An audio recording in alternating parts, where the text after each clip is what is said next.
Yeah, good afternoon, my host. Can you please confirm whether you can hear me and see my screen?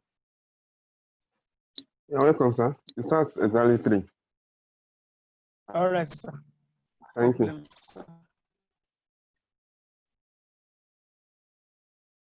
Welcome, sir. Yeah.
Cool.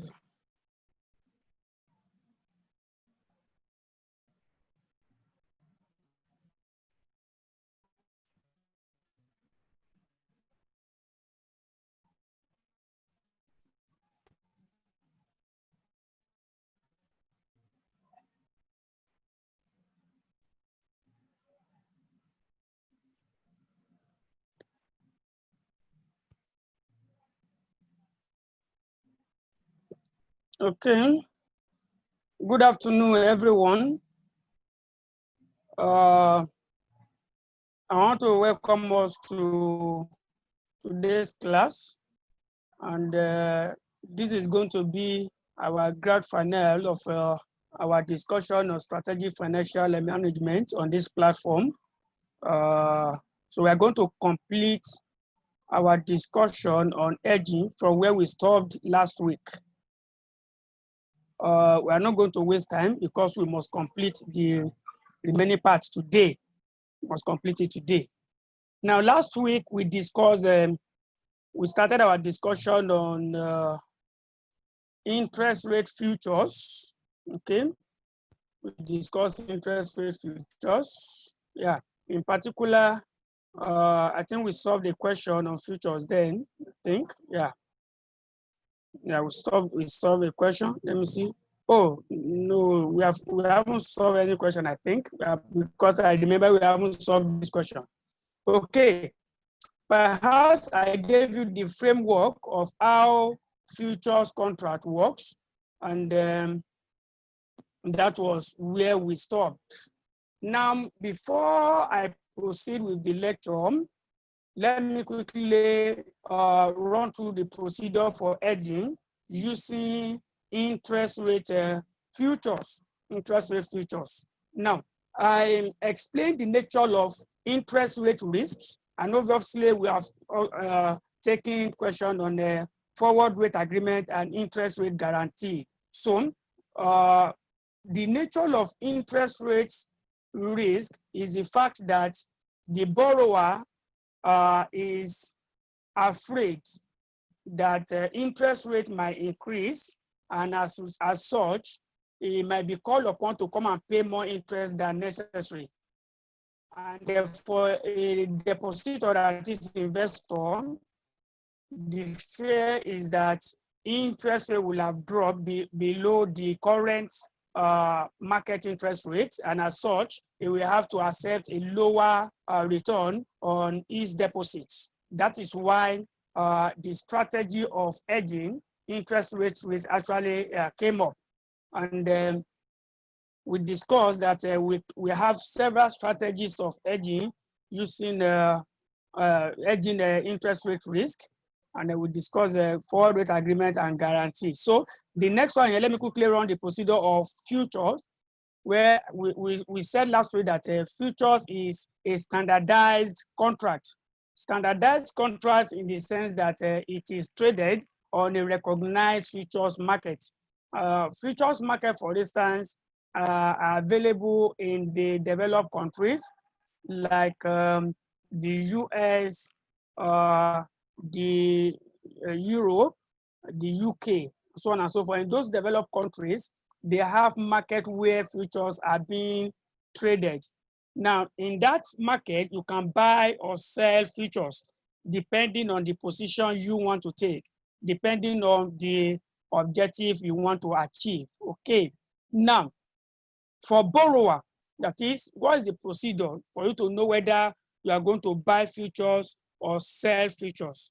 Now, I said there is a relationship between interest rates and futures price, isn't it? If you can remember, I said it, that we have a relationship that exists between interest rates and futures price, that if interest rate increases, futures price is expected to fall. Okay, so we can call that an inverse relationship between interest rate and the futures price. If, however, interest rate drops, then future price is expected to rise. Are we together? Now, if you are given interest rate, from the interest rate given to you, you can determine the futures price to you from 100. That is, just say 100 minus the given interest rate. The balance is the price of the futures. Okay, the price of the future. That is actually the inverse relationship we are talking about there. That is how it is expressed. 100 minus futures interest rate is will give you the futures price. Okay, now, if I want to borrow, look at it, I want to borrow certain amount of money in a future's time. I'm not borrowing now. If I'm borrowing it now, for instance, and it's a fixed interest rate, then I already know my interest payment over the duration of that loan, isn't it? But if I'm not going to borrow now, I want to borrow in, say, 3 months or even 6 months' time, it is much unlikely that interest rates at the current level will stay the same in that 3 months or 6 months time. You understand? Definitely, interest rate will have gone up, or it will have declined. All right, that is the risk we want to hedge. Now, if I am to borrow and the borrowing is in the future's time, what risk am I exposed to? I am exposed to the risk of interest rates going up beyond the current level, isn't it? All right. Therefore, my hedging is that my hedging strategy is that I want to hedge increase in interest rates in the future. So, what should I do to that future? The implication of that is that at the moment, interest rate is lower compared to what will happen in that future time, isn't it? So, by implication, the future is cheap now. Okay, the future is cheap now. What do? I will need to, okay, let me see. Okay, I want to borrow. My fear is that interest will have what? Interest rate will have increased in that future time, isn't it? Interest rate will have increased in that future time. And if interest rate increases in that future's time, what will have happened to the future's price? The future's price will have what? Will have gone down. So meaning that presently, the future is expensive because interest rate is lower than what is expected in the future. Are we together? So what do I do? Because it is actually expensive now, I will sell it. I will sell that futures now, so that in that future period, when interest rate goes up, the futures price will have what? Will have dropped. Therefore, I will what? I will buy it back. Let me give you an example now. Let us say at present, in July, we are in July, as at the moment, 19 July 2020, our interest rate is 5%. Okay.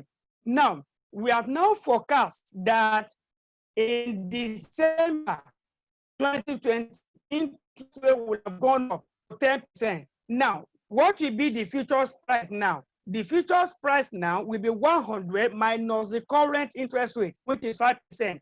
So I will say my futures price is what? Is 95. Are we together? However, in December, we expect the interest will have moved to 10%.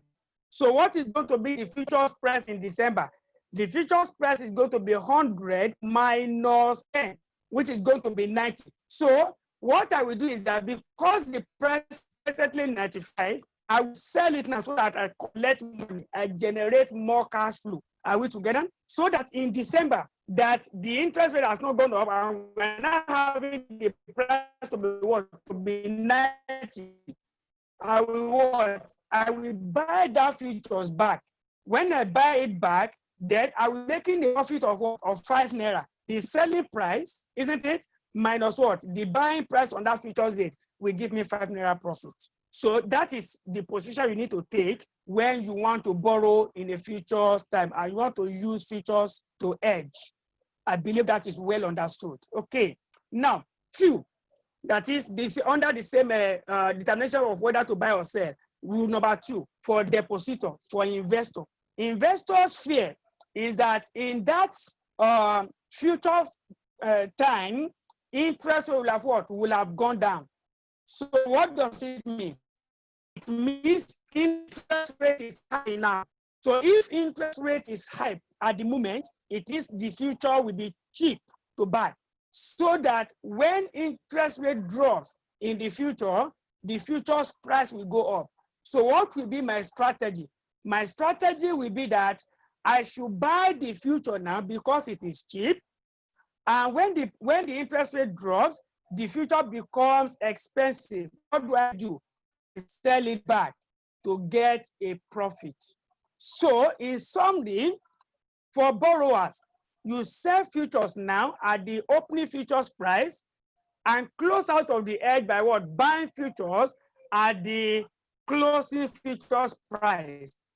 While for depositor, you buy futures now at the open futures price and sell it on that futures day at the closing futures price. That is number 1 procedure that you need to be familiar with. All right, let us go to number 2.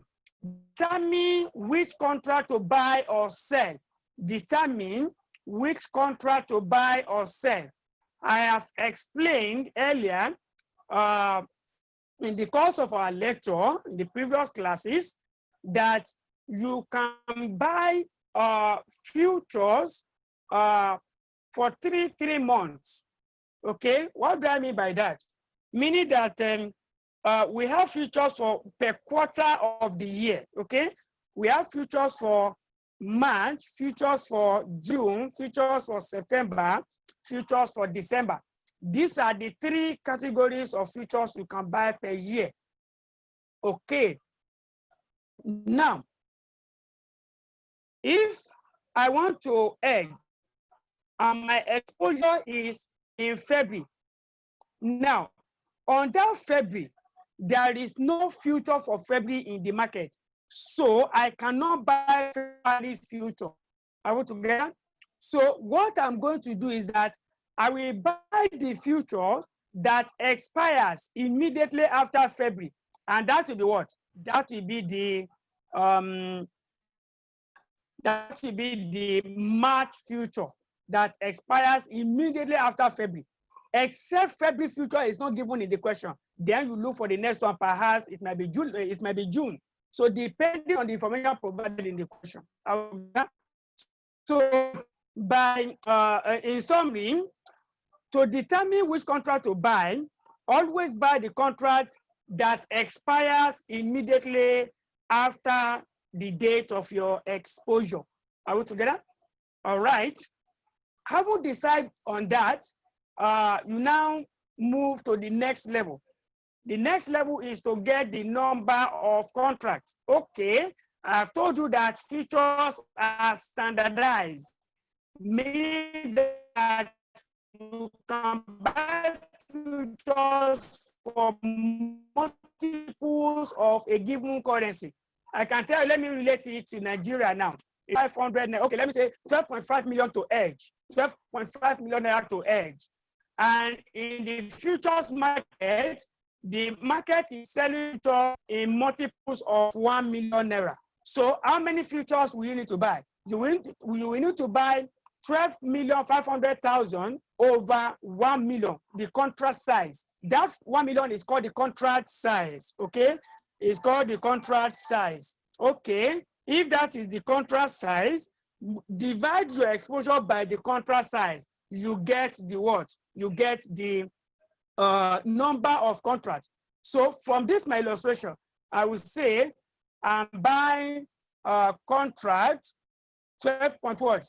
I'll be buying 12.5 contract. However, it is not possible to buy half of a contract. You cannot buy half of a contract because we are dealing with standardized market. Therefore, you will only be able to buy 12 contracts.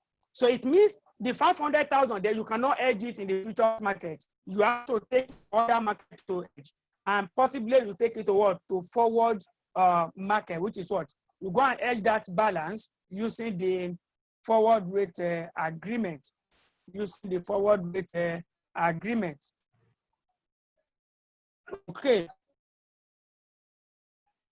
Okay.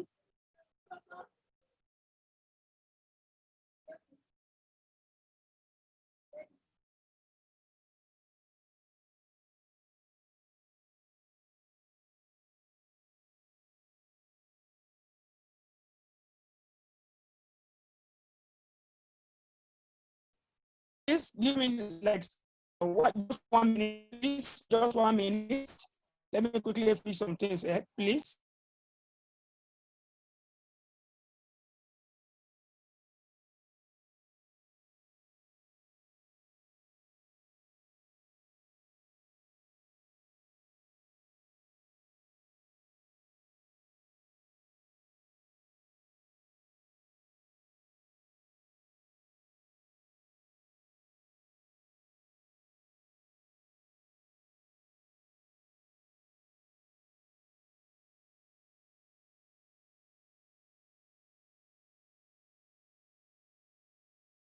Okay, please, sorry about the break. I needed to just put on my fan because of it. Sorry about that. I'm very sorry. Okay, now we have done our what? We have decided on how to calculate your number of contract, your number of contracts. So your number of contracts in summary is exposure over contract size. Okay, over contract size. Look at it here. Exposure over contract size. Normally, this will give me the number of contracts. Now, you will see that when we're doing a currency risk management, this is where we want to calculate our number of contracts. However, for interest rate future, you won't stop there. The reason why you won't stop there is this. You want to borrow, for instance, in 3 months' time, okay? And the futures you have bought, the futures is, we expired in, let me say 4 months' time. You see that there is what we call maturity mismatch. Your transaction date is in 3 months' time, and the future you have bought is what? Is 4 months. We expired in 4 months' time. We expired in 4 months' time. So the maturity of the loan and the future is what? And the future are not having the same what maturity. They are not the same. So we call it maturity mismatch. You need to go and put them on the same level. How do you do that? You say loan period over 3. These 3 represent the what? The length of the contract. You know, contract matures every 3 months, Abby? Every 3 months. So that is why we have 3 there. That 3 is constant in the formula. Please take note. That 3 is constant in the formula. And this loan period not this, is dependent on where you want to borrow. Is it in 3 month time? Is it in 4 month time? If my borrowing is in 3 month time, it means the loan period and the contract are having the same maturity. You might not even need to do this. You might not need to do this in that instance. But most often, they don't have the same maturity. And if they don't, then it means you want to go and take them to the same level by dividing the loan period by what? By 3. That 3 is what? The duration of the contract you are buying, the maturity of the contract you are buying. All right. So that is how to decide on the number of contracts. Okay. After deciding on the number of contracts, what else? You need to go and compute the closing futures price. If not given, you see the concept of a basis risk. Okay. How does our basis risk work? How does it work? Now, the futures price, okay, let me say the futures interest rate, not even price now. The futures interest rate and the interest rate in the spot market. What is the spot market? The spot market, or what we call the cash market, is the market where the actual borrowing will take place in the financial market, okay? The financial market, your bank, your financial institutions, where you are going to borrow is what we call the cash market, or we call it the spot market, okay? Now, you have to look at the interest in the cash market and the interest rate in what? In the futures market. At the moment, you compare them, okay? You see that certainly there will be difference between the 2 interests, okay? The interest in the cash market and the interest in the futures market are going to be different. So the difference between the 2 is what we call basis. Is what we call basis. Together? Now, if that is our basis, the principle underlying futures is that in the future, that is when the futures contract expires, both the interest rate in the cash market and the interest rate in the futures market are expected to be the same. So what does that mean? It means the basis we're having at the moment is expected to diminish continuously until the expiry of that contract, and it becomes what? 0. So there will not be basis when the contract we have bought expires. I want to get that at the moment when you are entering into that futures contract, there's going to be basis. Are we together? There's going to be basis. All right. Now, you know that normally you might not wait until the end, until when the contract matures before you close out of this edge. Let me give you an instance to illustrate this. Your transaction date is in May. Okay.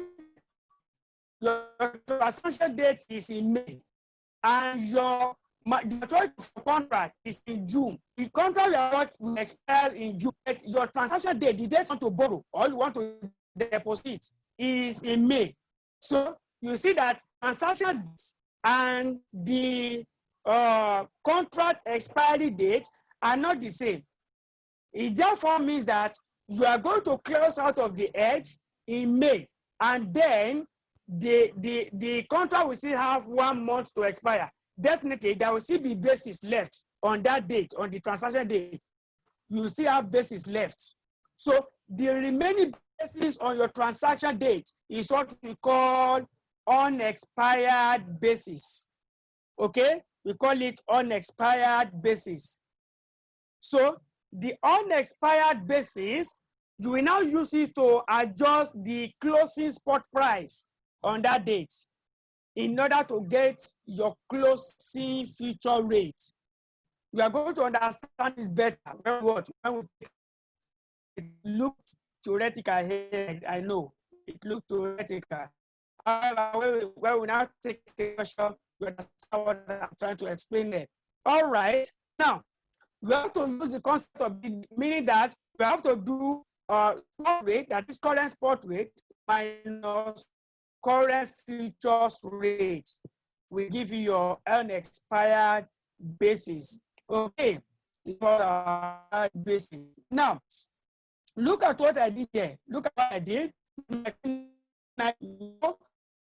You know, our neighbor is what? The variable rate. That's what you cannot edge your basis. I believe you can still remember that. Okay. Now, your closing neighbor minus unexpired basis. We give you your what? This way we have. Your closing neighbor minus unexpired basis. We give me my closing future rate. Okay. This unexpired basis is what I've explained how to calculate using our contract date of transaction date of May and contract date of June. You understand? That's how you get down. When you deduct that unexpired basis from the closing future closing neighbor, the closing neighbor is the neighbor on your transaction date. The neighbor on your transaction date is your closing neighbor. So when you deduct that unexpired basis from the closing neighbor, then you are going to get the closing future rate. I have already told you, when you know the closing future rate, you should know how to get the closing future price. How do you get that? That is 100 minus closing future rate. We give you the closing future price. That is what I did there. Closing futures price is equal to 100 minus all this. Okay? Minus all this. The part I underline, I highlighted here is my what? Is my represent my closing future rate. So when I take it away from 100, I get my closing futures price. Okay, watch out when we solve a solution, a question, that will become clearer. That will become clearer. All right. After you have gotten your closing future, however, let me explain this. If closing future price is not, it has already been given to you, then number 4 is irrelevant. Okay. Point number 4 is irrelevant. You just go straight to number 5. Okay. If this part A is already given, that is the closing future price is already given, procedure number 4 is irrelevant. You have to go straight to what? To number 5, which is what? Calculating, computing the profit or loss on the futures. Okay. If that is the case, I will now say, what is my total profit on this future? Total profit, we are comparing your, whether it depends on the position you have taken.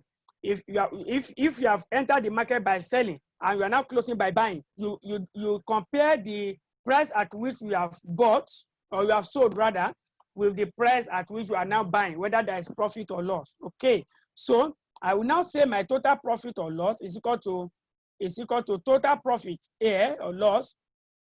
Sorry, up there, total profit or loss is equal to profit or loss times number of contract times contract size. Okay. Now, you can use the tick approach just like we use it in our currency futures. And how do you do that? By the time you get your profit or loss from your comparison of the selling price and the buying price, okay? Now, you will divide that profit or loss by the tick size. I've already given you the tick size, that is what? Is 0.0001. That is the tick size, is constant. So, divide your profit or loss by the tick size. Look at the tick size. 0.0001 is my tick size. So when I divide my profit or loss by the tick size, I will get my number of ticks. The total number of ticks. So when I get my total number of ticks, I will now look at the question. Did the examiner give me tick value? The tick value must be given in the question before you can use the tick approach. If there is no tick value in the question, then you go back to the normal computation of total profit or loss. But if there is tick value, so what do?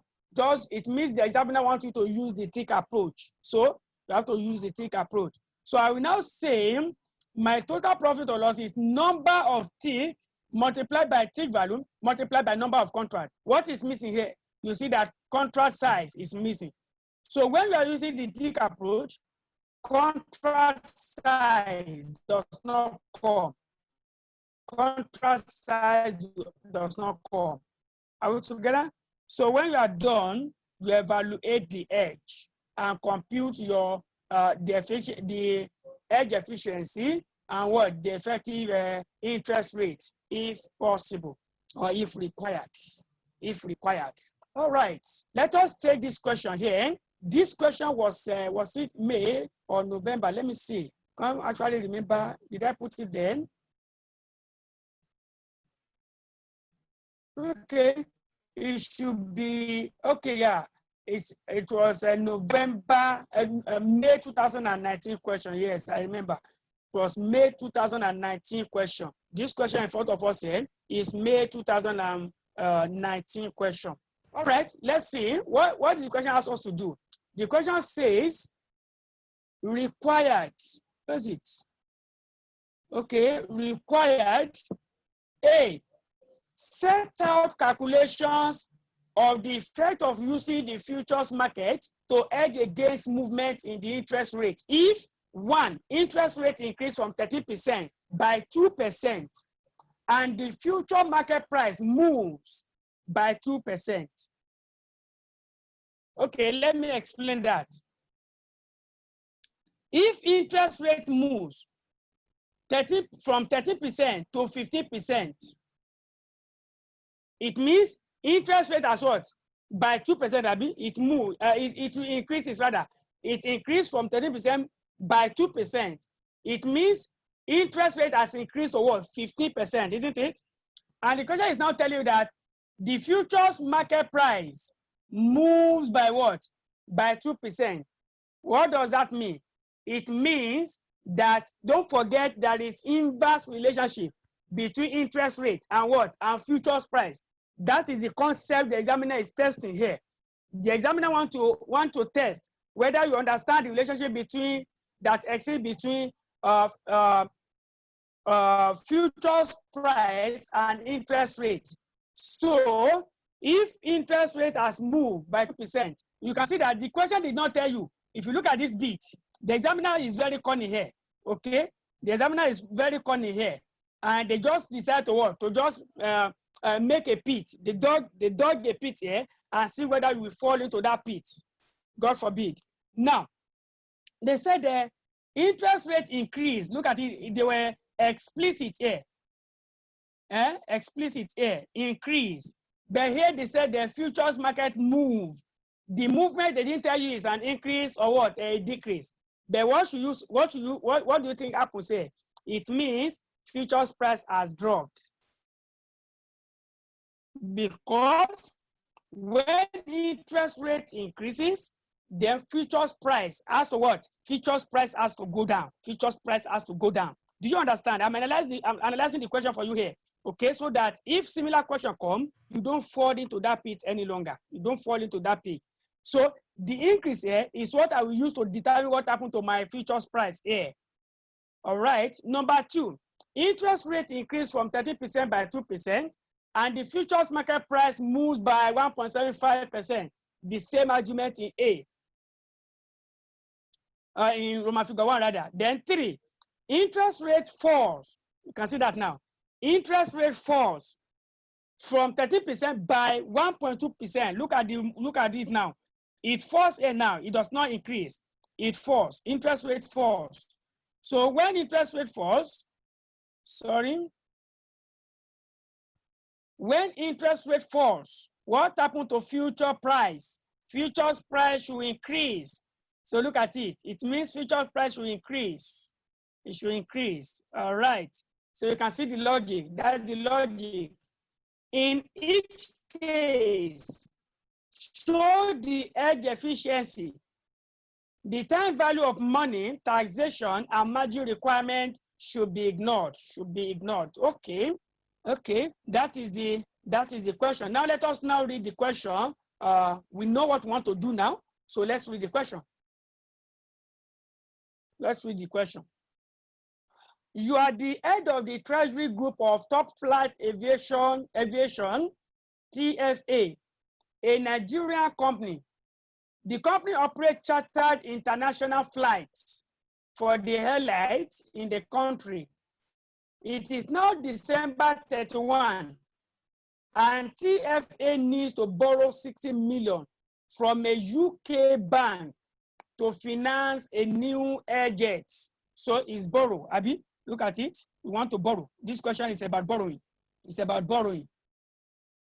Million from UK bank to finance a new air jet. The borrowing and the purchase will be in 3 months' time. And the borrowing will be for a period of 6 months. Okay, look at it. The purchase will be in 3 months' time, and the borrowing will be for what? Will be for 6 months. In 3 months' time, look at it. In 3 months' time, for a period of what? For a period of 6 months. For a period of 6 months. These are the key things you need to be able to pick from the question.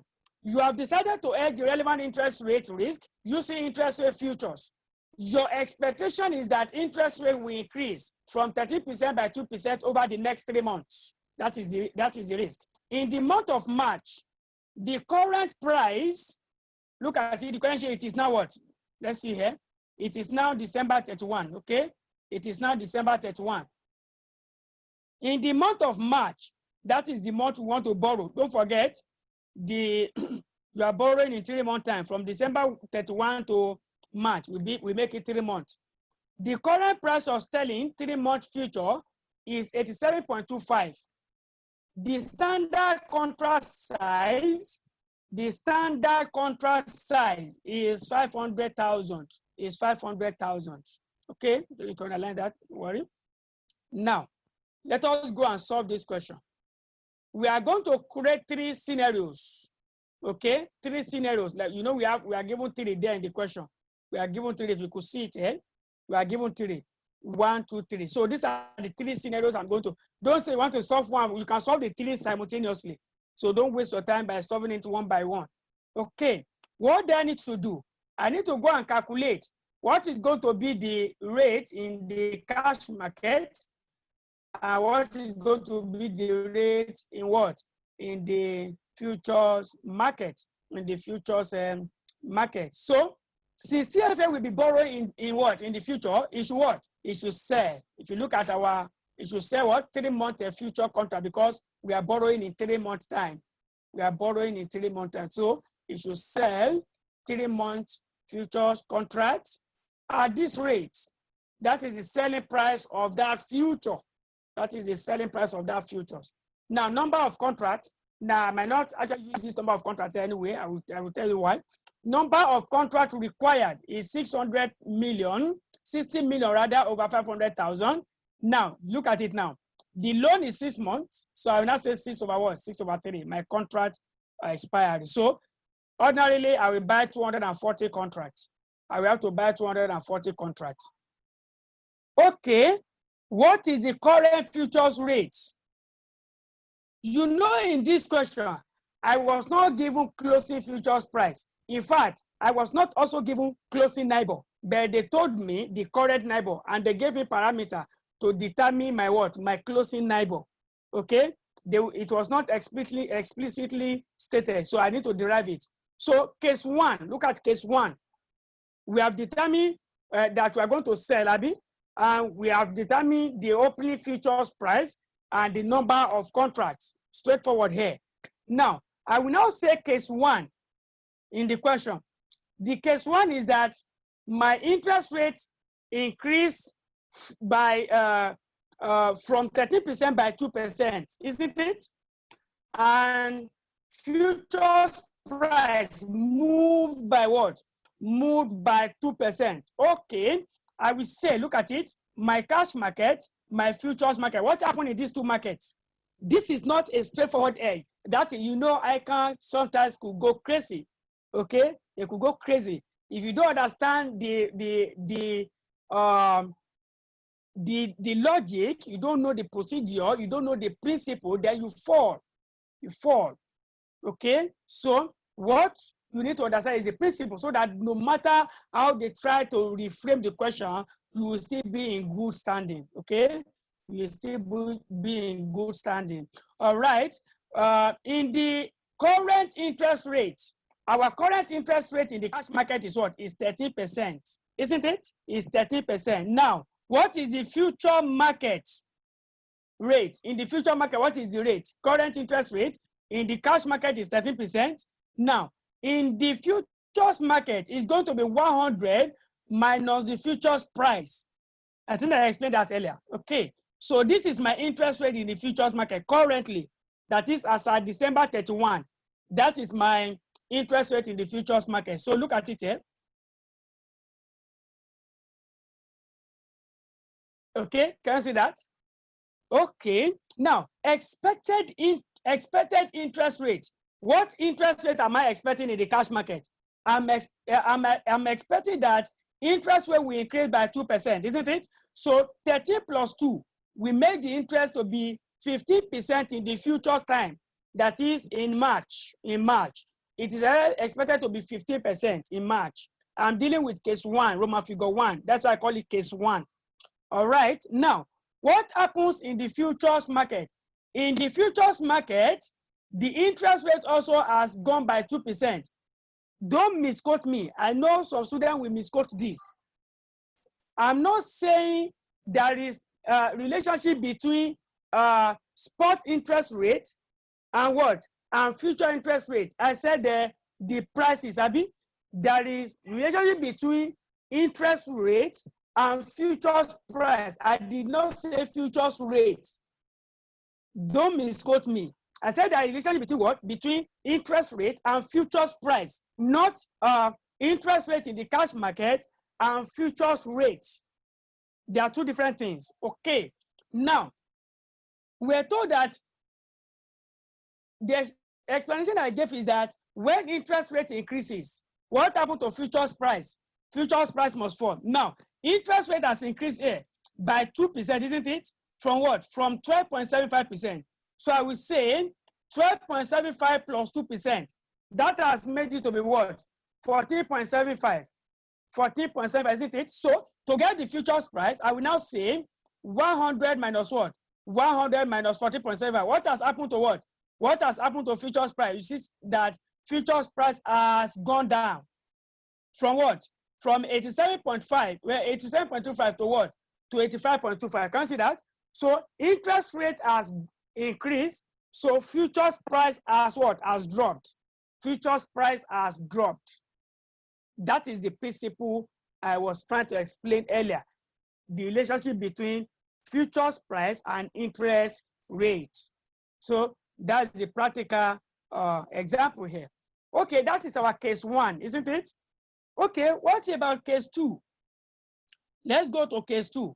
Case 2 also is that interest rate, the NIBOR has what? NIBOR has increased by 2% also, and futures price, the futures price has moved by what? By 1.75. Okay, percent. Now, it means that in the cash market, the interest rate is 15%. However, in the futures market, interest rate is now 12.75 plus what? 1.75. That gives us what? That gives us 14.5. That's what is giving that this 14.5 here. Okay. Now, if interest rate is 14.5, what happened to futures price? Futures price. Okay. My futures price will be, so look at it. My futures price on that date will be 100 minus 14.5. That is 85.5. Can you see that? Can you see the relationship now? All right. Case 3, cash market. We are told that in the cash market, interest rate as what? Has fallen by what? By 1.5%. And futures price as what? Has moved by what? Let me check. 1.25. Yeah, by 1.25. Now, If in the cash market, interest rate has fallen from 13% by 1.5, it means it will have fallen to what? 11.5%.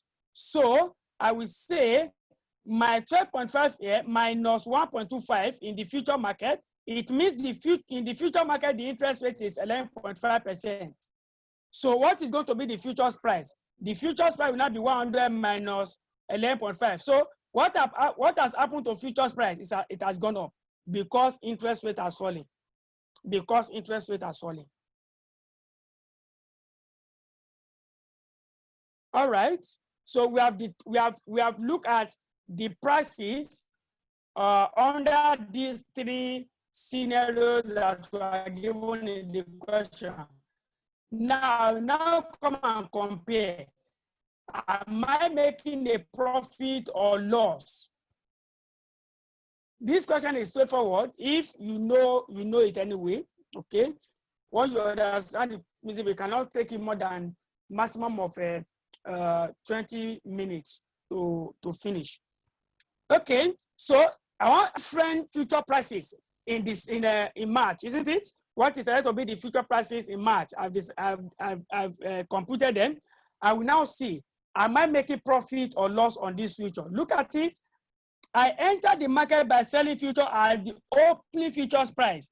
These are the opening futures price. Okay, I am now selling. Under situation 1, I will sell at 85.25. Under situation 2, I will sell at 85.5. Under situation 3, I will buy. I sold initially, so I'm now buying. I will buy at this. Under situation 1, buy at this. Or under situation 2, and buy at this. Under situation 3. So, am I making profit or loss? Okay, let's see. Something you bought for 87.25. You sold rather for 87.25. You are now buying it at 85.25. Are you not making a profit? You are making a profit of 2%. Now, here, you sold at 87.25 and you are now buying at 85.5. You are making a profit of what? 1.75.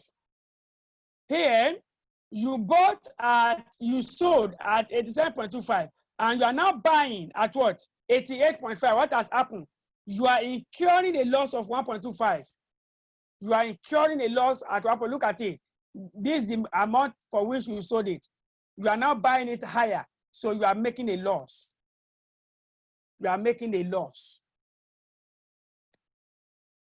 So what is going to be my implied interest rate? That is effective interest rate. My effective interest rate is the closing spot rate, that is the closing NIBOR. The closing NIBOR, you are comparing it now. The closing NIBOR, you are adjusting for the profit you are making or the loss you are incurring, okay? The closing NIBOR under situation 1 is 15, under situation 2 is 15, under situation 3 is what? Is it 10.5? Let me check, oh, please. Under case 3, let me check.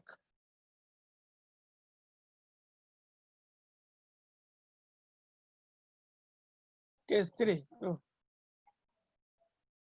Case 3. Expected interest rate in cash market should be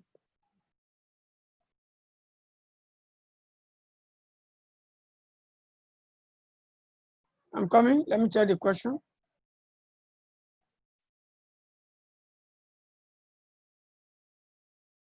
Okay. Okay, I think there is a mistake in that 3. It should be 11.5. It should be 11.5, not 10.5. This should be 11.5, not 10.5. Because there we are told that NIBOR has what? Decreased, Abby? NIBOR has decreased by 1.5 from 13%. So that should be 11.5, not 10.5. 10.5 will mean that it has decreased by 2.5. So please change.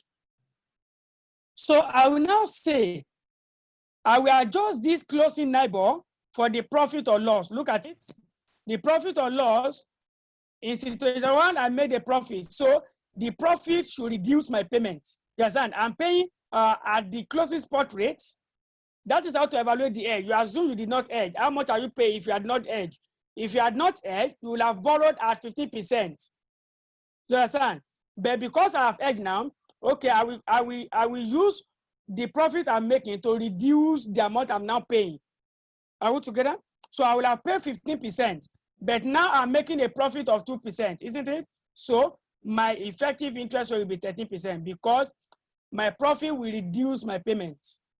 Now, under this, we still have 15%, and I'm making a profit of what? It's because this one are payment. That is why I'm using my profit to reduce them. If it is receipt, my profit will increase my receipt, while my loss will reduce my receipt, okay? So I have 13.25.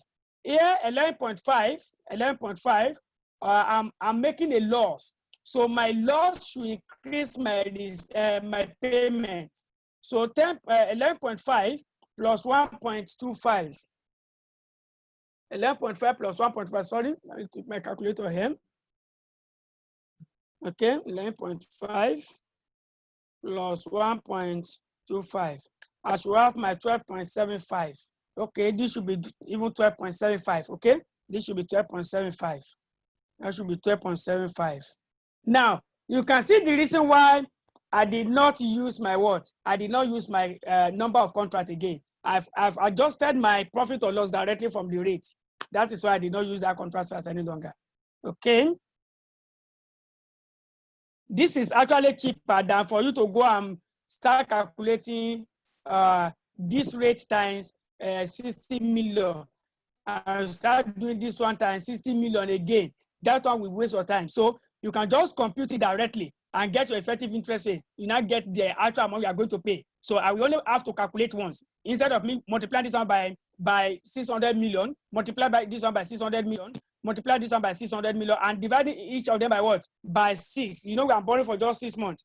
It will have been 50% of 60 million times 6 over 12. Okay? The same thing here, the same thing here. Then I will now say this one also.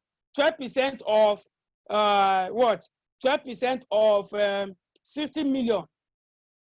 2% rather of 60 million. Are we together? Yeah, also. I say 1.75 of 60 million. The same thing I will do here. Are we together? So that one will have wasted your time. So just adjust it from here. If you are dealing with this type of edge, just adjust it from here so that you get your effective interest rate straightforward. Now, you now want to compute the actual amount of interest this company will pay. Now, you cannot come and do it a net interest payment. I will now use the effective interest rate here. Look at it. 60 million times R. R is representing my effective interest rate. I will now say times 6 over 12 because I'm borrowing for just 6 months. I'm not borrowing for 1 year. So that will be this, and this. If you compare, just this one will change because you are changing that one to 12.75, right? You are changing that one to 12.75. Now, what is the profit or loss? The profit or loss is what? My profit or loss times 100. Sorry, edge efficiency. Profit over loss. Profit over loss times what? Times 100. Now, in the cash market, look at it. I'm also using interest. In the cash market, is it cash market? No. Which one is giving me profit here? Is the futures market, okay? Futures market is giving me profit, but in the cash market, it's giving me a loss because interest rate has increased from 30% to what? To 50%. I'm incurring a loss in the cash market and I'm making a profit in the future market. The same amount of profit and loss. So 2% loss, profit, 2% loss times 100. My edge is 100% efficient because the loss I'm making in the future market has been exactly compensated for by the loss in what? By the loss in the cash market. So my edge is 100% efficient. Now look at the situation one. I'm making a profit of 1.75 in the future market, but in the cash market, I'm making a loss of 2%. So my edge is just 87.5 because the loss I'm making here is higher than the profit I'm making. So my edge is not 100% efficient. It's 87.5% efficient. Now here, interest rate has dropped, so I'm making a profit in the cash market. Don't forget, I said the profit or loss, it depends on where the profit or loss is coming from. If it is the one that is giving you the profit or loss is the one you need to consider, and the one that is giving you the loss is the one you are considering for the denominator. Okay, so here the cash market is the one that is giving me the profit, because in the cash market interest rate has dropped. Interest rate has dropped. So if interest rate has dropped, it has dropped by 1.5%. I've incurred the loss in the future market, and the loss is 1.25. So 1.5 over 1.25 is giving me 120% edge efficiency. Look at it. Why is it 120%? My profit is higher than my loss. So the edge is highly efficient. It's highly efficient, 120%. So ladies and gentlemen, this is how the candidate were expected to deal with that question in November 2019. Okay, let me see whether we have question on this before, in just 1 minute before I proceed. In just 1 minute before I proceed. Today is going to be the last day we are going to meet on this platform. Yeah.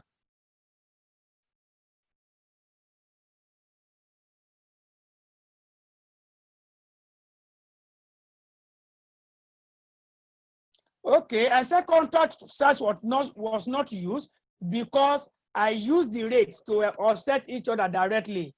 Okay, I just said the cash market, what I'm paying the closing neighbor, I adjusted it for the profit I'm making as a percentage directly. That is why I did not use the contract size.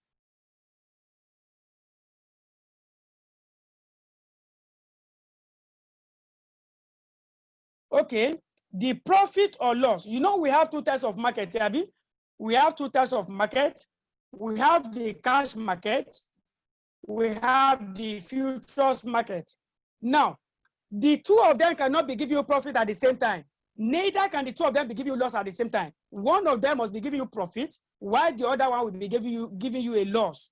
So whichever market is giving you the profit is the one that will be the numerator, while the one that is giving you the loss is the one that is going to be the denominator. That is why it is expressed as profit. You can see that I did not say profit on the future, no, because it is not always that the profit will come from the future market. The profit can come from the cash market. Okay, so whichever market from where we are making the profit is the one that will come as the numerator, and the one that is giving you the loss is the one that will come as the denominator. Okay, so multiply by 100, you get your what? You get your edge efficiency. All right, let us go to number 12, example 12, without wasting our time. Let's read the requirement of this question and see what is expected of us. Is expected of us. Okay, required. Assuming that Rupee takes out a loan at a fixed rate of LIBOR plus 1%, LIBOR plus 1% at the start of the loan, illustrate the outcome of the future contract if LIBOR is on the transaction date 4%. Okay, that is if LIBOR is now 4% on the transaction date. What is the outcome of this edge? Okay, let us go and read the question now. Let us read the question. Please, you can't afford to joke with edging question in the exam, because this is what can give you cheap mark. This is what can give you cheap mark. I don't see any big deal in edging. I don't see any big deal there, except you are the one that cannot create time to go through what you have done on this platform. If you can create time and you go through what you have done on this platform repeatedly, I want to assure you that you pass SFM as if you have not climbed any mountain at all. Yes, I can bet you that, except you don't have the time to go through what I've done on this platform. Yeah. So, okay, Rupee Incorporation will shortly be making a short-term investment. Okay, take note of that. A short-term what? Investment. A short-term investment. Okay, I want to borrow. Okay, so you have to be taking note of all this. I want to borrow for 3 months. We want to borrow $4 million for 3 months, starting in 3 months' time. Okay. However, interest rates are currently volatile, and it is worried about adverse movement in this rate before it take out the loan. LIBOR, the base rate, is currently 3.5%. Excuse me. It's currently 3.5%. Ruby can currently borrow at approximately 1% above the base rate. What is the base rate? LIBOR. LIBOR is the base rate. So the company can currently borrow at 1% above the base rate. Okay. Ruby Incorporation is considering using interest rate futures to hedge the $4 million loan. It is now 1st March. It is now 1st March. The Chicago Board of Trade is quoting the following prices on standardized $1 million 3-month contracts. Note that these prices are quoted in basis points at 100 minus annual yield. Okay. So March, we have 96, June, 96.1, September, 96.2. Contracts are assumed to expire at the end of the quoted month. You don't need to be told that. You don't need to be told. Contracts are expired at the end of the month. Contract are, okay, I've taken that, required. Assuming that Ruby takes out a loan at a fixed rate of LIBOR plus 1% at the start of the loan, illustrate the outcome of the futures contract if LIBOR is on the transaction date 4%. Okay, now if you look at this, this is where you may want to be confused if care is not taken. The question has told you that Ruby Incorporation will shortly be making a short-term investment. You say, okay, the company wants to deposit. Let me go and buy future. Abi? But look at the contra information. There's a contra information that I want to borrow. That borrow as overriding that word, that short-term investment. That short-term investment is just for informative sake. Okay? It's just for information's sake. So you don't need that. The one you need is that borrowing, because no further information was provided on the short-term investment, but further information was provided on what? On the borrowing. Okay. Now, because the company wants to borrow, what do? We will sell futures now at the opening futures price and buy it back at the closing futures price. Isn't it? Okay, I will now say, what contract do we buy? What contract do we buy? What future contract do we buy? Let us see. Now, it wants to borrow for 3 months, starting in 3 months' time. Okay, starting in 3 months' time. And what is our current date? Let us see our current date. Let us see our current date.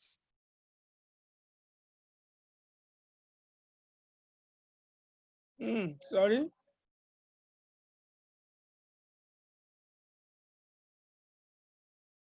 Okay, look at our current date. Please, make sure you are following what I'm doing here. These are how you have to coordinate the solution. If you can't coordinate it this way, if you don't know the link, if they give me this, what should I go and look for? Then you might find it difficult solving question on this topic. Okay. So this is my current date, that is 1st of March, and I want to borrow when? Look at it. I want to borrow in 3 months' time. I mean, months. For how many months? For 3 months. So 3 months' time from 1st of, look at it, we are in 1st of March. If I want to borrow in 3 months' time, it means I will be borrowing at the end of May, isn't it? I will be borrowing at the end of May. Do we have May contract? No.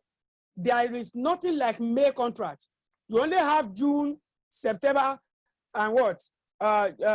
March, June, September, and December. And in this question, what are we given? What contract are given? Let's see. Let's see the contract given to us in this question. We're given March contracts. We are given June contract. We are given September contract.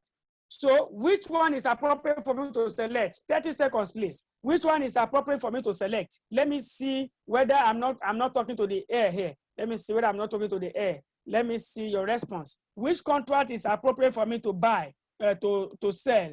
Oh, God bless you. God bless you. God bless you. I have to buy June contract because my transaction date is May. So the contract that expires after May is the June contract. So I need to buy the June contract. So I will say, I will buy June contract at what is the opening futures price? Look at it. Opening futures price is 96.1. So I will buy this contract. That's the contract that fits my exposure. Okay. So I will sell that contract. Okay. If I'm selling that contract, how many contracts do I need to sell? Look at my exposure. My exposure is what? My exposure is $4 million. Abi? Okay, what is the contract size? Let me check the contract size. The contract size is equally in dollar. So the same what? The same unit of the same currency. Okay, so I will say my number of contracts is that 4 million exposure over 1 million contract size. Okay, my borrowing will be for how many months? I will borrow for how many months? Loan period. My loan period is, look at it, where do we have that? I think it was given. Let me check. Yes, for 3 months. I'll be borrowing for 3 months. You can see. So there is no case of maturity mismatch here. Because contract expired every 3 months, and my loan period is also for 3 months. So it's going to be 3 over 3. That is 4 million over 1 million times 3 over 3, which is stated as what? 1 over 1, which is, so you might not consider that. But if you consider it, no penalty as well.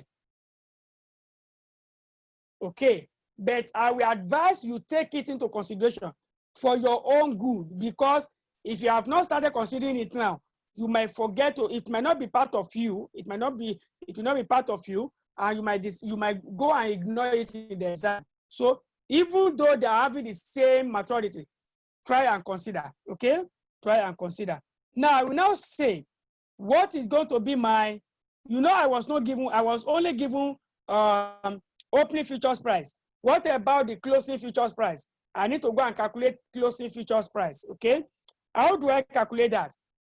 This is my current NIBOR, right? Don't forget, nobody will hedge your what? Nobody will hedge this basis point, this 1%. Nobody will hedge that. It is as a sort of your own gearing, okay? Your own financial risk. Nobody will take over your financial risk. Nobody will take up your liability. This is the one that is applicable to all companies, and that is the one you can hedge. This is the one you can hedge. So I will now say, if this is my current NIBOR, now what is my basis risk? My basis risk is, I will come here, I will find the rate in the futures market. This is the rate, this is the NIBOR. The NIBOR represents the spot rate in the what? In the cash market. Okay, now in the futures market, what is the rate? The rate is going to be 96.1, look at it, 100 minus 96 what? 96.1. That is what? 3.9%. That is 3.9%. So what is going to be my basis? Don't forget, your basis, total basis is NIBOR, that is current NIBOR, minus what? Minus current futures rate. So it will be 3.5 minus 3.9. That is giving you what? Minus 0.4. That is my total basis. Okay, that is my total basis. Now, at the end of the contract, what is the end of the contract? The end of the contract is June. The end of contract is June. At the end of it, I expected to be the same. There's not going to be basis that, when the contract matures. So it means the current basis of minus 0.4 is expected to decline linearly, okay, to 0 on the date of maturity of the future contract I have entered into. Are we together? Okay. If that is the case, let us now go and calculate our what? Let us go and calculate our closing futures price. Okay, we got the 3.9 by deducting 96.1 from 100. Don't forget, I said when they give you futures price, I can get the futures interest rate. What do I need to do? I will just say 100 minus the futures price. 100 minus the futures price is what is give me what will give me the futures rate. And if they give me my futures rate, I can get the futures price. I'll just say 100 minus the futures rate. It will give me my futures price. Do you understand? Okay, that's how we got that 3.9. That is 100 minus 96.1. All right, let us go and calculate our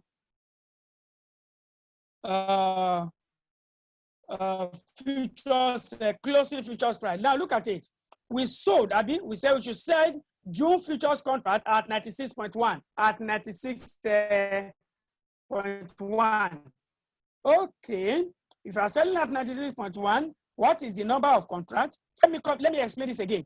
If the exposure and the contract size are not the same currency, you need to convert the exposure to the contract currency using the opening futures price. Using the opening futures price. Don't forget that. Assuming this one is pounds now, it will not be wise for me to divide pounds by dollar. So I need to convert them. And you should never should you convert the contract size. You only convert your exposure. And the price you use to convert your exposure is what? Is the opening futures price, which is 96.1 in this case. Okay, now, I will now say I need to compute my profit or loss on this future, but I don't know my closing futures price. The closing future price is the price at which I will buy the future, isn't it? On that transaction, but I don't know it. What do I need to do? I need to compute it before I can know whether I'm going to make a profit or I'm going to incur a loss. All right, now look at what happens there. This is our current data, March 1. Our transaction date is May 31, 3 months from March. 3 months from March 1st. So that is May 31. Okay, what is our current neighbor?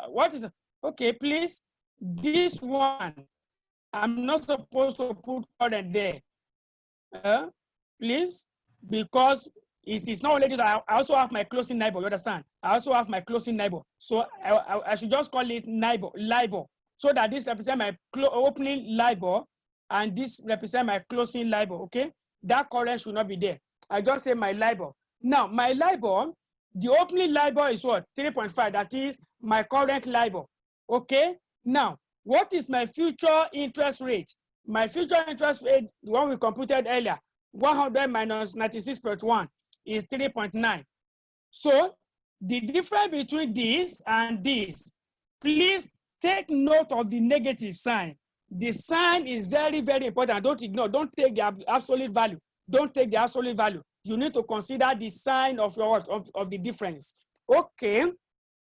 I have minus 0.4 minus 0.4 as my what? Minus 0.4 as my basis point. That is the total. That is the total basis point at the inception of this contract. Okay, at the inception of this contract. Okay.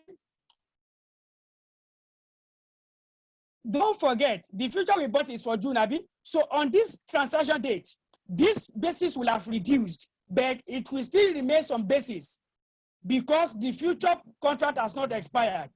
It is when the future contract expires that both the LIBOR and the future, but on the transaction date, the future contract has not expired. So there will still be basis left. How will I calculate the basis left? I will say from March 1 to June 30th is 4 months, Abi, is 4 months.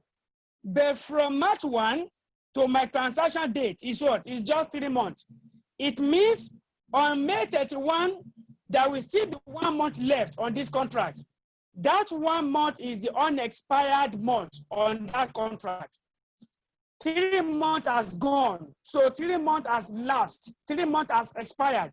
But we still have 1 month more before that contract expires, isn't it? So I will now say my unexpired basis. My unexpired basis is 1. That is the unexpired month over the total month, which is 4. From March 1 to June 30th, that is 4 months. So 1 month has not expired from what? May 31 to June. That is just 1 month. So I take the proportion of unexpired contract, 1/4 times minus 0.4. That is what is giving me minus 0.1. So I will now say basis. This is the total at the beginning. Now, on this day, this is my basis. Is 0 minus 0.1, that's the basis. Okay, I will now say the current spot rate here, okay, something should be deducted from 4, Abi. Something should be deducted from 4 in order to get minus 0.1. So definitely, I need a higher figure to be deducted from here before I can get negative here. So how do I do that? I will say 4 plus 1. That will give me 4.1. That is how I got this. That is how I got that figure there. That is how I got that figure here. Balancing figure is what you are seeing here. Before you can get this figure, you must know your own expired basis. You now use your own expired basis to adjust the closing what? To adjust the closing LIBOR. So that's how we got our, this is not the closing futures price. Don't misquote me. This is the closing futures rate. This is the closing futures rate, not the closing future price. Okay, I've gotten my closing futures price. I can now go ahead and compute my what? My closing futures price. How will I do that? I will say my closing futures price is equal to 100 minus closing futures rate, 4.1. So this is my closing futures price, 95.9. This is how to compute closing futures price if it is not given in the question. It is not more than this. So I will now go ahead and compute my what? I will go ahead and compute my profit or loss on these futures. Look at it. I sold the futures at 96.1. I'm now buying back at what? 95.6. Am I making profit or loss? Yes, I'm making a profit. And what is the profit I'm making? I'm making a profit of 0.5. I'm making a profit of 0.5. Something I sold for 96.1. I'm now buying it back for 95.6. Am I now making a profit? I'm making a profit of a 0.5. Okay, if I'm making a profit of 0.5, I can now say, I will now say my total profit is 0.5% times 4, which is number of contracts I bought, okay, which is the number of contracts, multiplied by the contract size, multiplied by 3/12, because the contract is just for 3 months, Abi. So I'll say 3/12. 3/12. That is the contract I bought. Okay, let's see. What did you get? When you deducted 4.1 from 100, what did you have? 100 minus 4.1. 95 points. Oh, 95.9, Abi. Yeah. Mrs. Modupe, you are correct. Yeah, should be 95.9. Thank you. It should be 95.9, not 95.6. Sorry about that. Okay, I believe we got that principle, right? We got that principle. Okay, sorry about that. This should be 95.9, not 95.6. Not 95.6. Okay, so let's just take it the way it is. However, you can go through the question again and solve using 95.9. Okay, thank you, Mrs. Modupe. All right, we have 0.5, for instance. Now, you now say total profit or loss is what?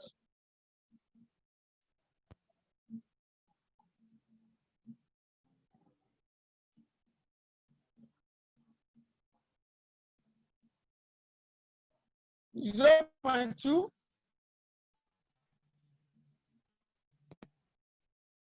Yeah, should be 0.2. Yes. That is a 96. You bought at this. You are now selling at, okay, yeah. That is 11 minus 6. 11 minus 9. That will be 11 minus 9. Yes, 0.2. You are correct. You are correct. So it should have been 0.2, okay, times 4 times 1 million times 3/12. Okay, but here let's go by what? By this 0.5 times 4 times 1 million times what? 3/12, right? So we have 5,000 for instance. All right, that is how to compute our total profit or loss. Don't forget, if they give me, if the examiner had given me tick value in the question, I will have used the tick approach. I will just say this one divided by 0.0001 to get the number of ticks.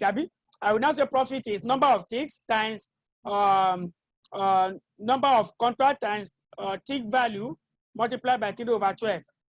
So it is the contract side that will have been eliminated from there if I want to use the tick approach. Please, let's accelerate a little because of our time. Now, I will now evaluate the edge. I will evaluate the edge. Now, in the cash market, the spot market is now 4%, Abi. You know at the beginning is the best. On May 31, this price has now, the rate has now increased to 4%. So what is happening? I will say, when you are evaluating, you assume you did not hedge. If you did not hedge, what will have happened?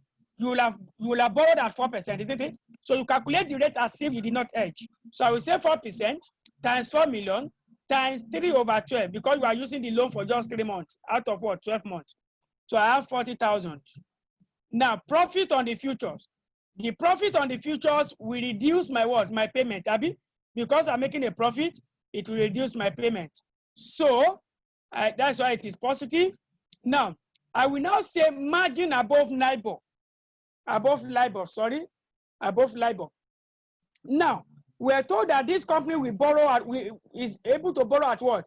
LIBOR plus 1%. Isn't it? That 1% is the basis, is the basis risk. So what do we do? Sorry, the basis represent the basis point. That is how risky the company is in terms of finance.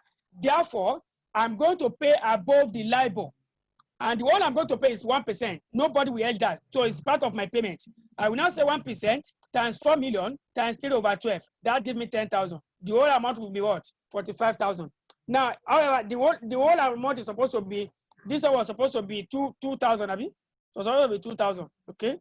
This one was supposed to be 2,000 instead of 5. Okay. So I think it will have been 38, 45, sorry, 50 minus 2.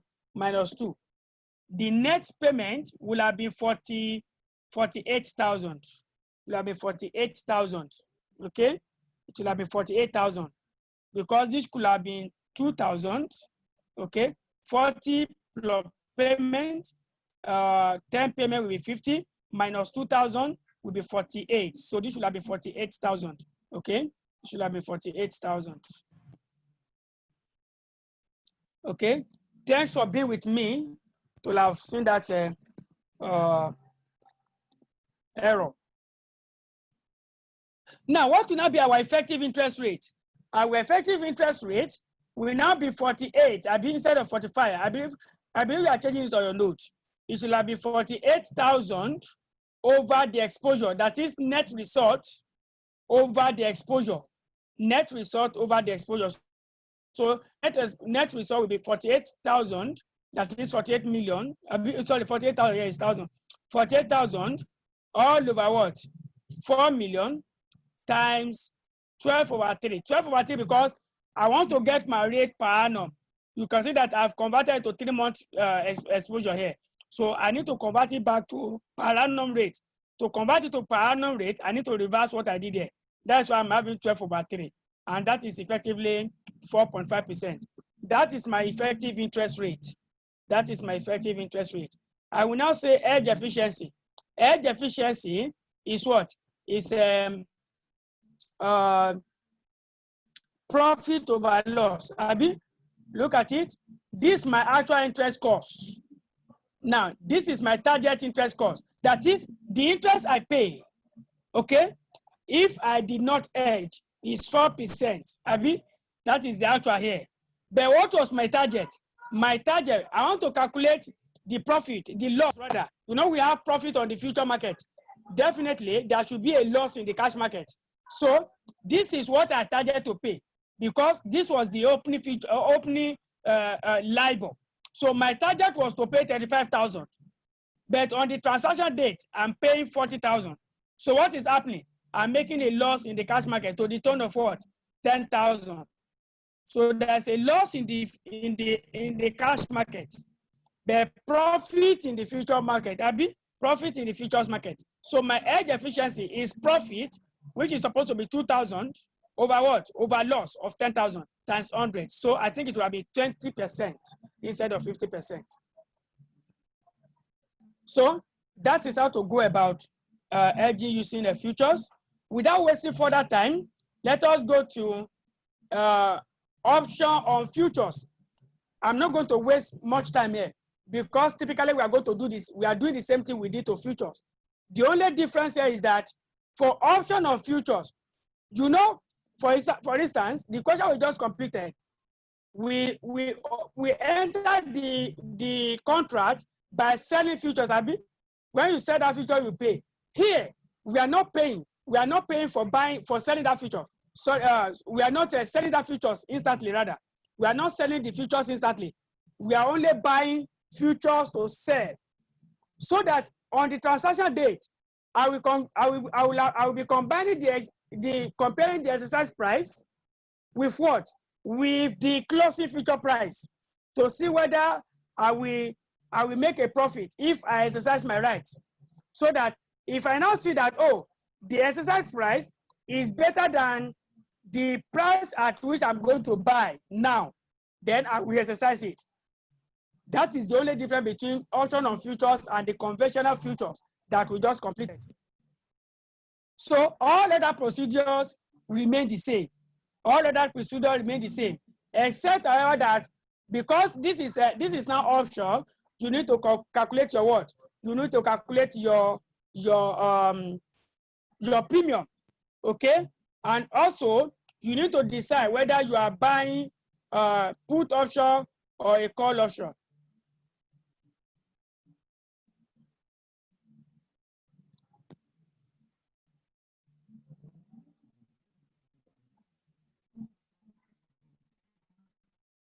What do you have there? We have 45,000. I'll be 45,000 minus 35,000. What do we have?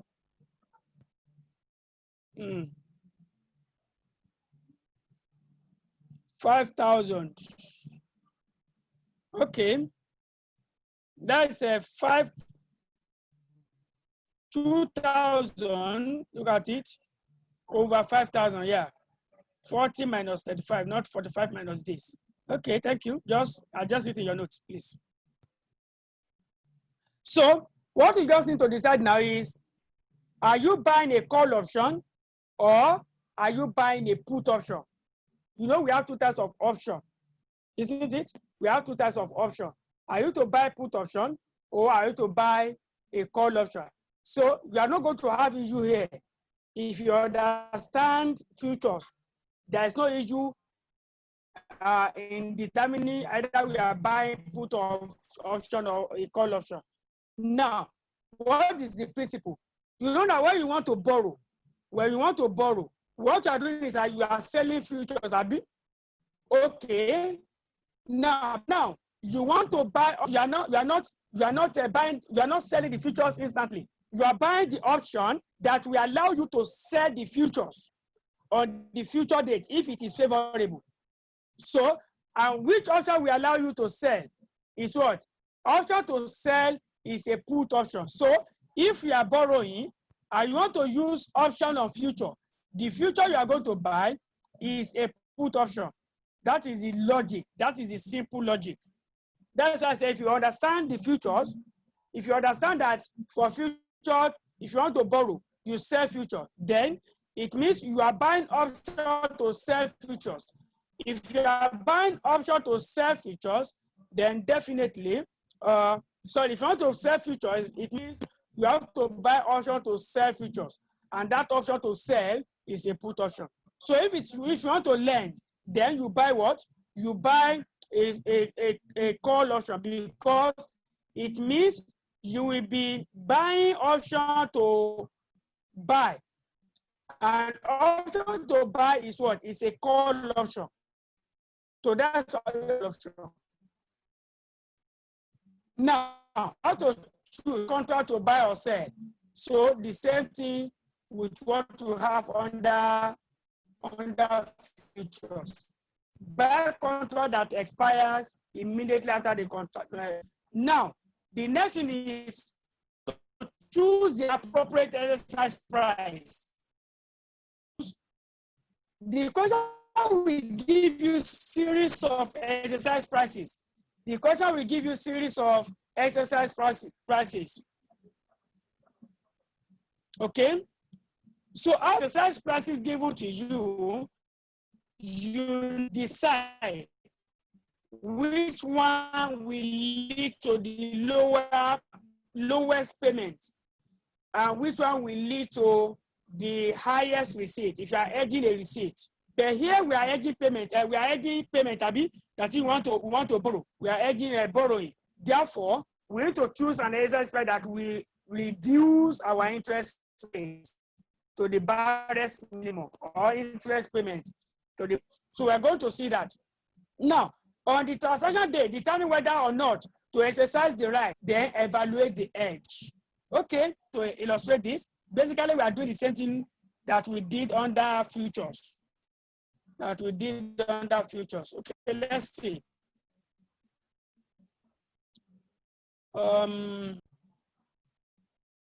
What is the outcome of the edge? That is the requirement under the two circumstances under consideration.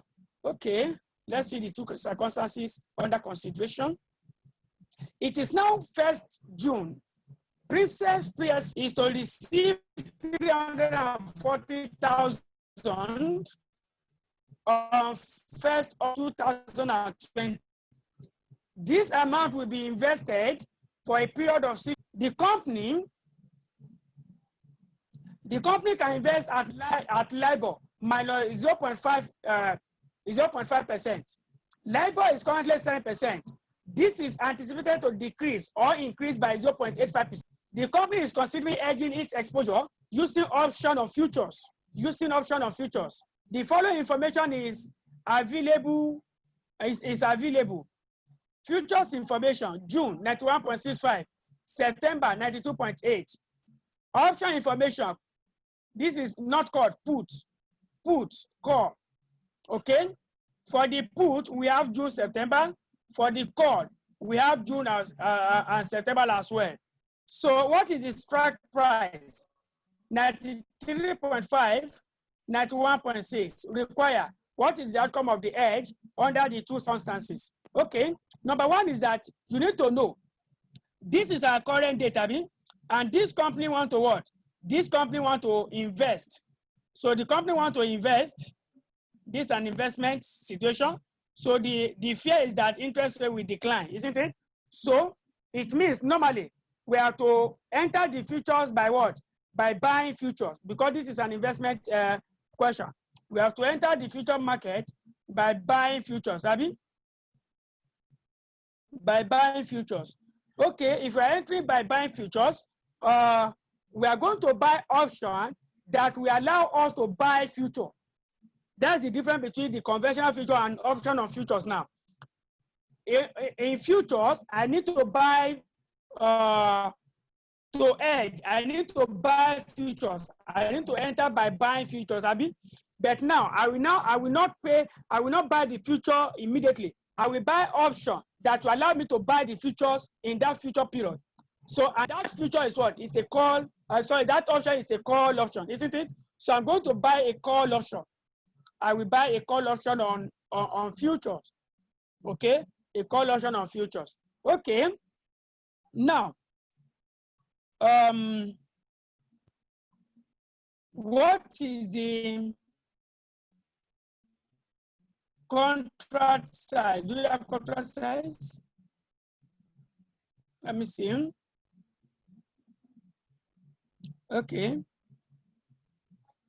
Okay. Nope, we are not given contract size. Okay, let's continue. Let's continue. Let's see. We need to choose an exercise price. We need to choose an exercise price. Now, which exercise price do we choose?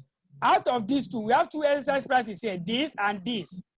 That is, you want to enter into the future, into the option contract by either fixing the price at which you can buy future as 93.5 or at 91.6, depending on which one is going to lead to what? To lower interest payment in that futures period. So what is the approach you need to do? Let's look at that. I want us to increase our rate because we still have a swap. We still have swap. Now, since lending is involved, the company will buy what future? The company will ordinarily buy future. Hence, a September call option is needed to hedge. Call option because we want to buy futures. We want to buy futures in the future period. So we need to buy a call option. And because the exposure is when? Is in August. So the contract that expires after August is what? Is the September contract. So I buy the September contract. I buy the September contract. Now, what is the exercise price I need to choose? This is exercise price of this. Now, if my exercise price is 93.5, what is the implied interest rate? That's what you need to do. The implied interest rate is 100 minus what? 100 minus 93.5, which is 6.5.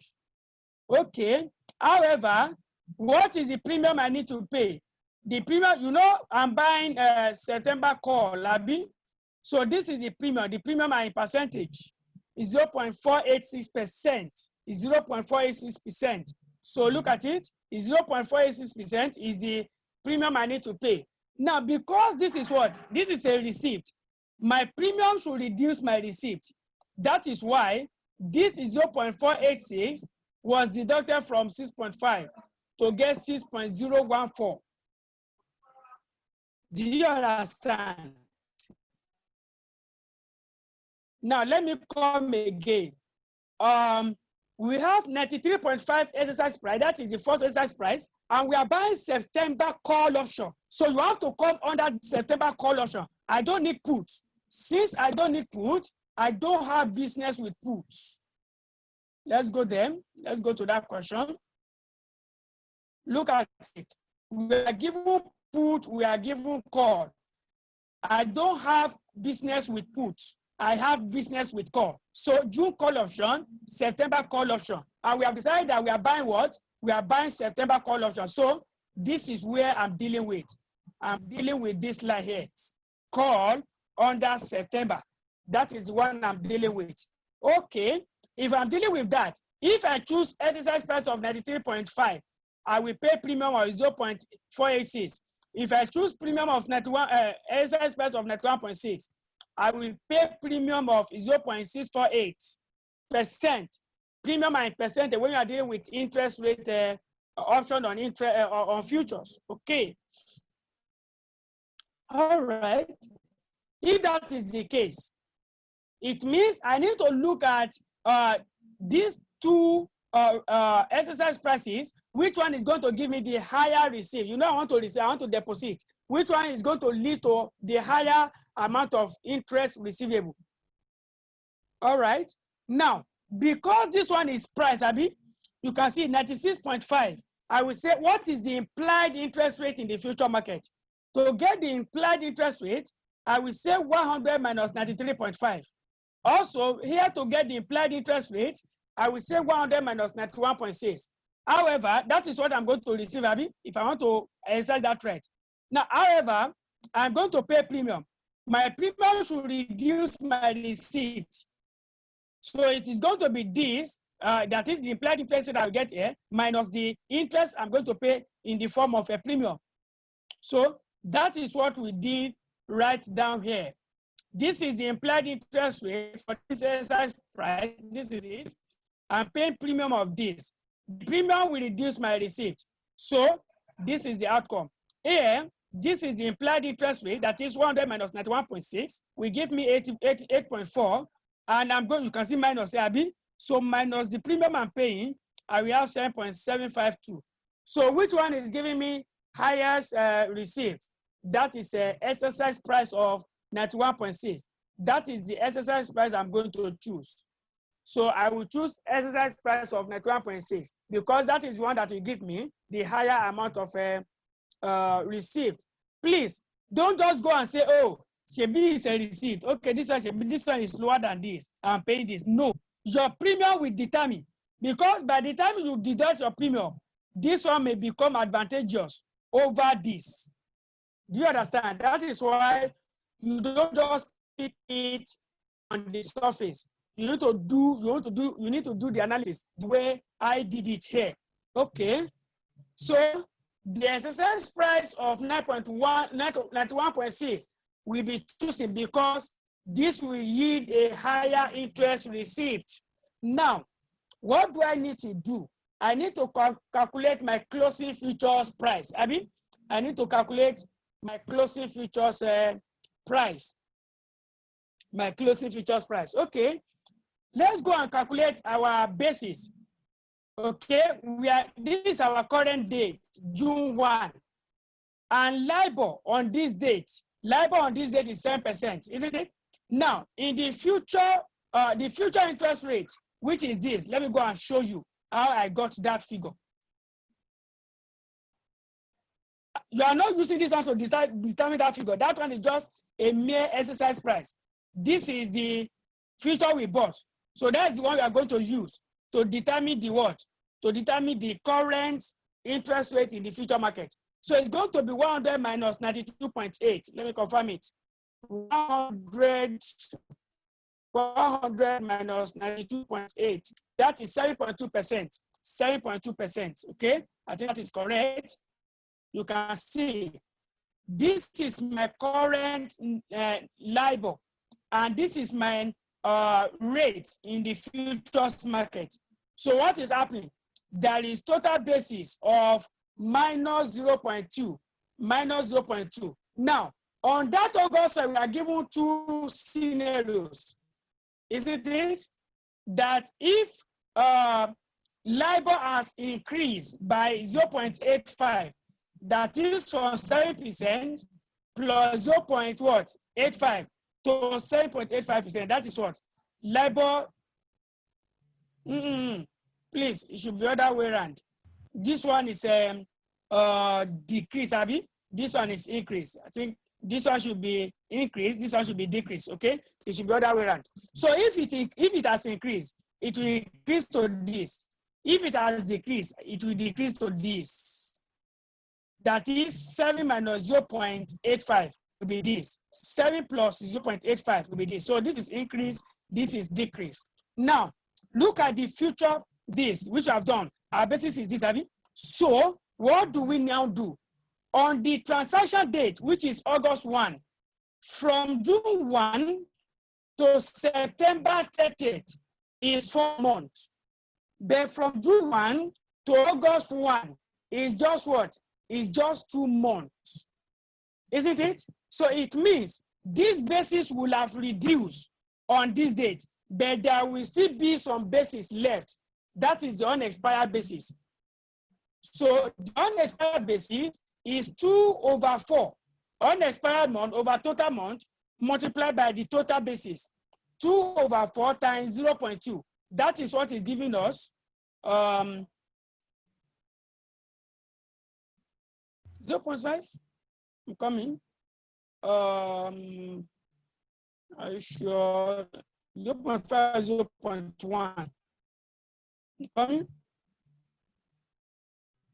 June 1 to September AD. There are 4 months. Should be 4 months.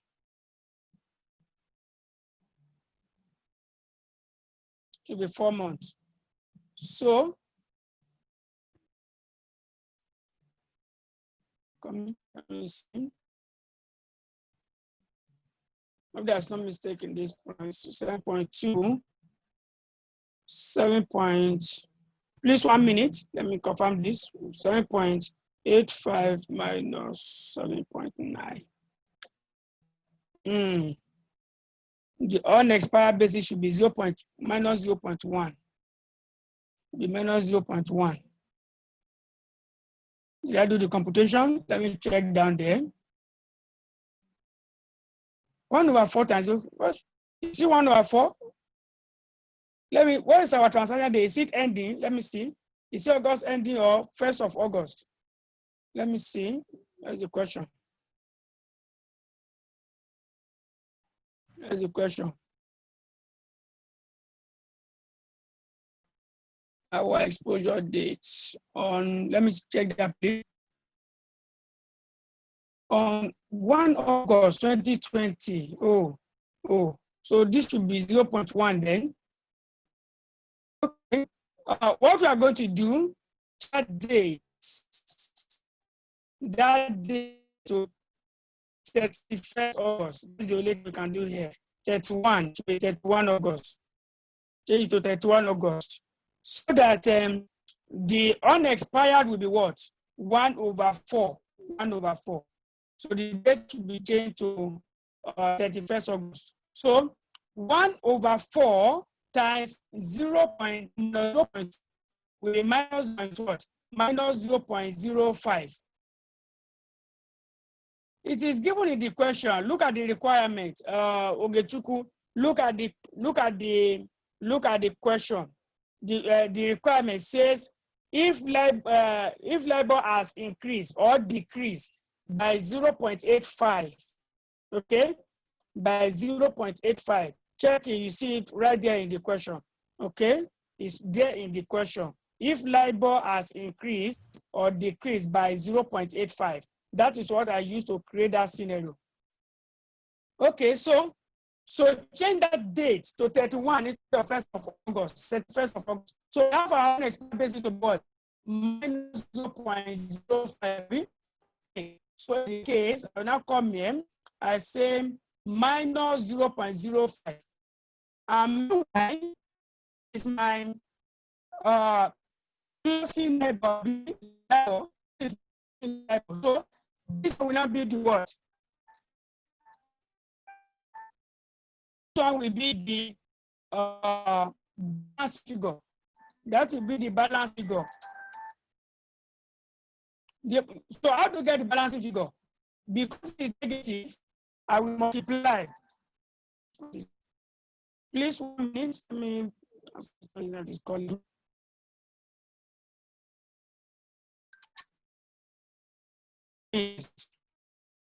That can stop disturbing me.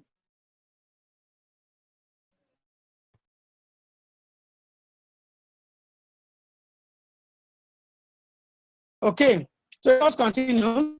So that will be this 7.85 plus 0.05. That is what is giving us that 7.9. That is the balancing figure. Okay, so for labor decrease is 6.15 plus 0.05. Okay, that's what is giving us that 6.2. That's what is giving us that 2 there. Okay, that's what is giving us 2.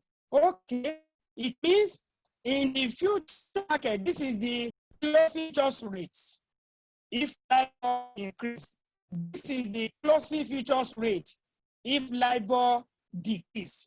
Now, if these are the closing rate, what will now be the closing futures prices? Is 100 minus X, my X representing my rate in the futures market. So this will be 1 minus 7.9. That is 92.1, right? 92.1, yeah. 100 minus 7.9 should be 92.1. So do the same thing here. 100 minus 6.2 is what is giving me 93.8. 93.8. Okay. Oh, really? Okay. Okay, let me relog in again, or let me quickly change my network. Let me quickly change my network, please, and see whether it's going to be better. 1 minute, please. Let me change my network and see whether it's going to be better. 1 minute.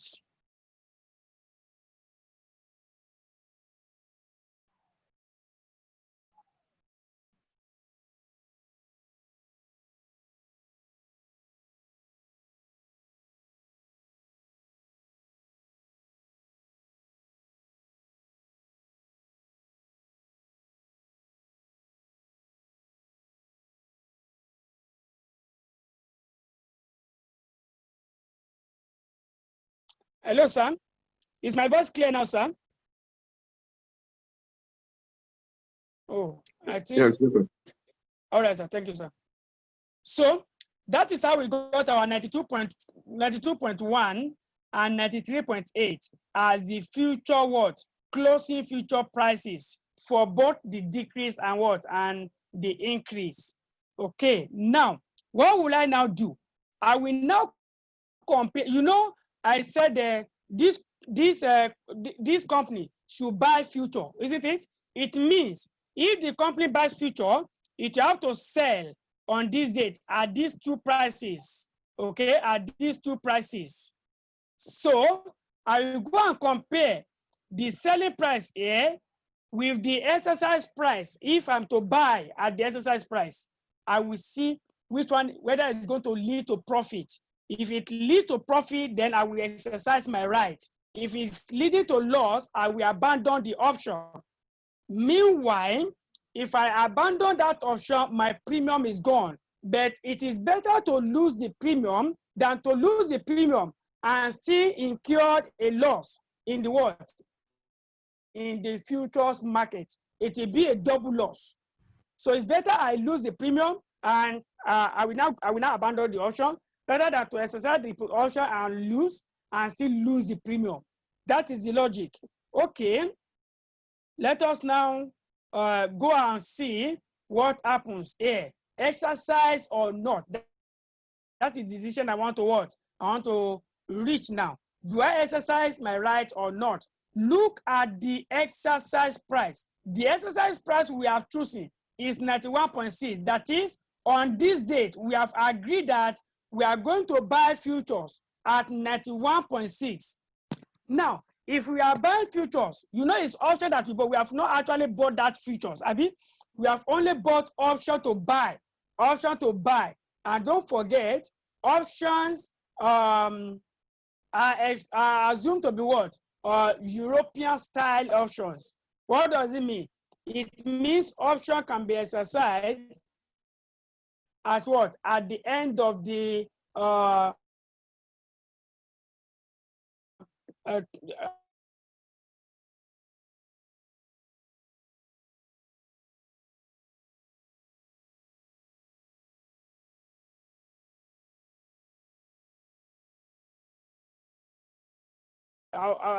expiration of the contracts. Here, we are using the transaction dates, okay, because that is when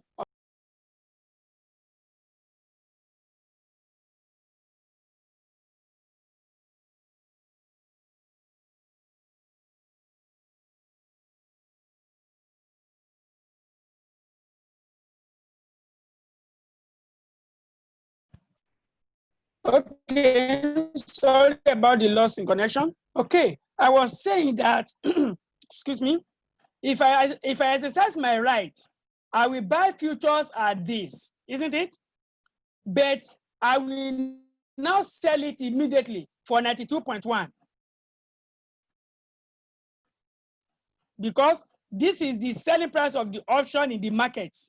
But I've entered into the option contract to buy at what? At 91.6. It therefore means that the moment I buy at that, I will sell it immediately for 92.1 and 93.8 respectively for increase and a decrease.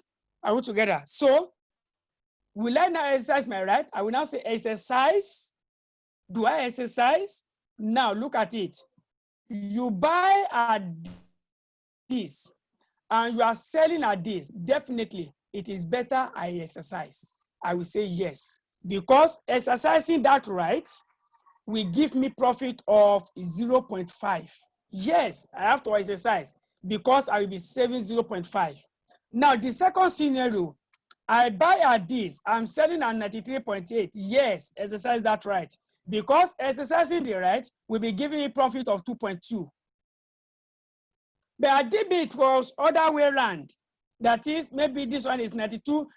I'm buying, the exercise price is 92.1, and I'm now selling at what? At 91.6, then I will not exercise because, so you need to know how to compare the what? This, before you decide whether you are going to exercise your right or not. So here, I'm going to exercise under the two conditions.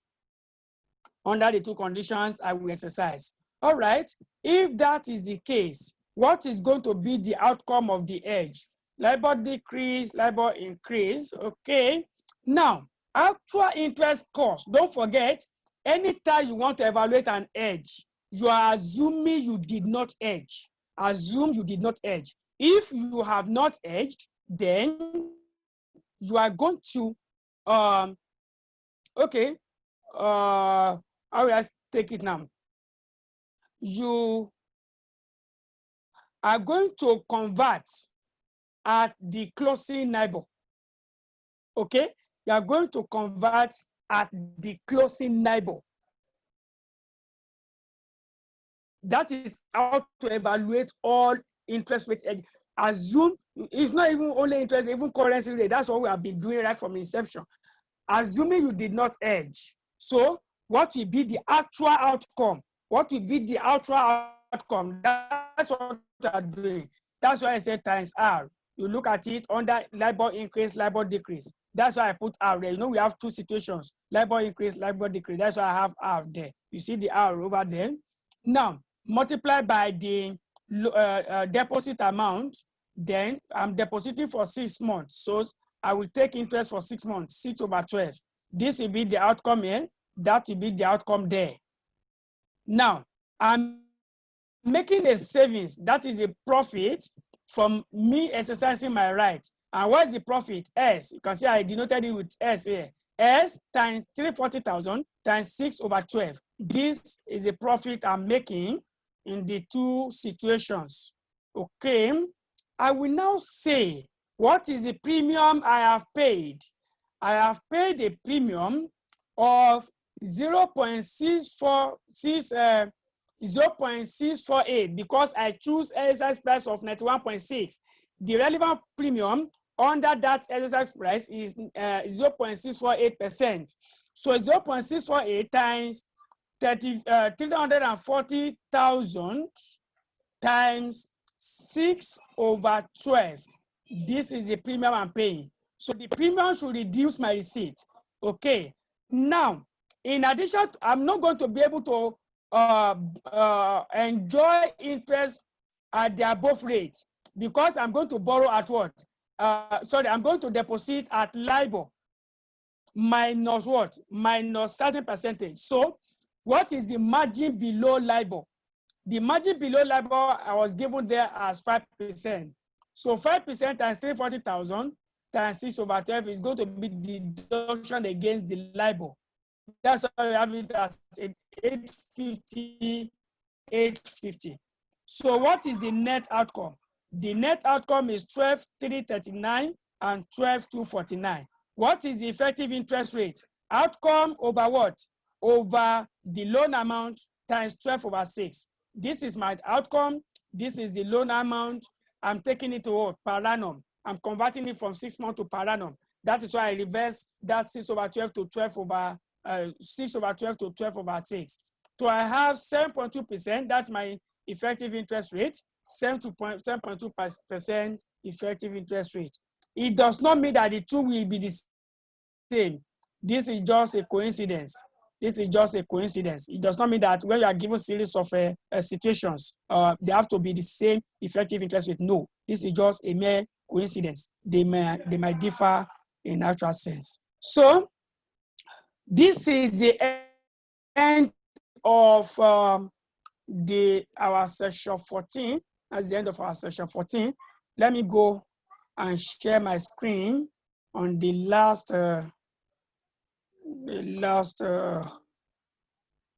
okay, 1 minute, please. 1 minute. Let me open that. I think I should have that. Okay, continue. I think it should be this. I'm coming, 1 minute.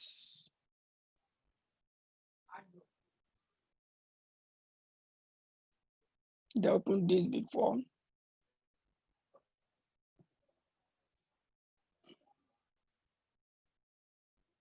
One minute, please. Okay, let me see if this is correct material. Oh, good, excellent. Excellent.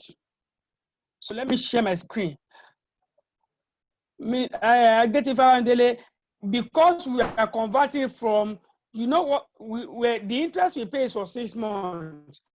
The interest rate is actually given per annum. So you have to convert it from 6 months to per annum. So you reverse what you do up there from 6/12, which is for 6 months. You have to gross it up to what? To 12-month interest rate, because interest rate is quoted per annum. Okay, that is the reason why it is 12/6. All right. The last aspect of our discussion is going to be interest rate swap. Interest rate swap. Now, what is interest rate swap? Interest rate swap is a situation where one party is currently maybe on a variable interest rate, but he expects that in future time, interest rate will have increased. If you have borrowed on variable interest rates and interest rate increases, what happens? You are going to pay more, okay? You are going to pay more when interest rate increases. So if you expect interest rate to increase, now you can say, okay, I want to change from variable to fixed, because fixed rate will not increase no matter what, because the interest rate is fixed. Are we together? So that's okay. I want to move from variable to fixed. Now, for you to move from variable to fixed, maybe you're borrowing, where you want to borrow, you can only borrow at variable. Definitely, you need to look for someone that can also borrow at fixed and need your variable so that you can swap interest rate. That is basically how interest rate swap works, okay? That is basically how interest rate swap works. You want to swap from one interest payment to the other. Now, we have 2 types of swap. We have what we call the plain vanilla swap, and we have what the swap between two companies. We have plain vanilla swap and swap between 2 companies. The plain vanilla swap is the swap between a company and a dealer. We have a dealer that is dealing, that their own major work is that they deal in swap. They can say, okay, Shebi, you want to switch from variable to fixed. I'll be okay, no problem. We are going to give you the variable and set fixed from you. Okay, mean that you go and settle the variable, they give you the fixed. Okay, so that is what we call plain vanilla swap. Okay, so that is what we have here as what? Swap between a company and a dealer. So using this swap arrangement, the company will arrange to pay a fixed interest to the dealer. Okay, because what you want to swap is variable. Abi, you want to pay fixed in future. So it means you pay fixed to the dealer will give you variable. You pay fixed to the dealer the dealer gives you variable. Are we together? So that the transaction will have been settled.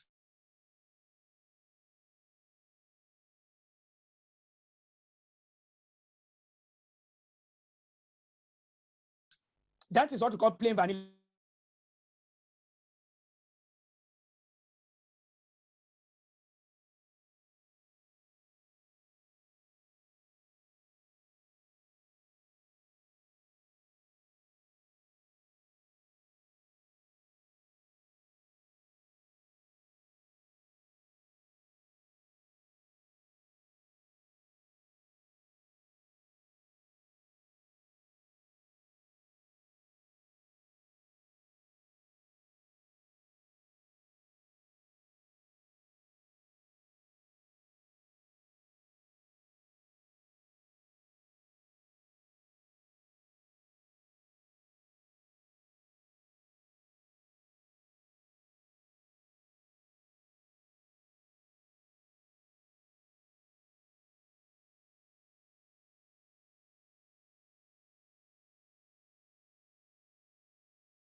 Thank you, my host. Sorry for the loss of connection, please. Apology. Now, the company will finally be liable to what? Pay fixed rates. Because you have already collected variable, okay? You collected variable from the dealer. You have used it to settle your what? To settle your liability. Now, what do you now do? You now pay fixed to the dealer. That is what we call swap between a dealer and a company. And that is what we term plain vanilla swap. Okay, let's see a question on how this works. Let's see. Benziman needs a loan of $250 million for 2 years. Interest is payable every quarter of the year.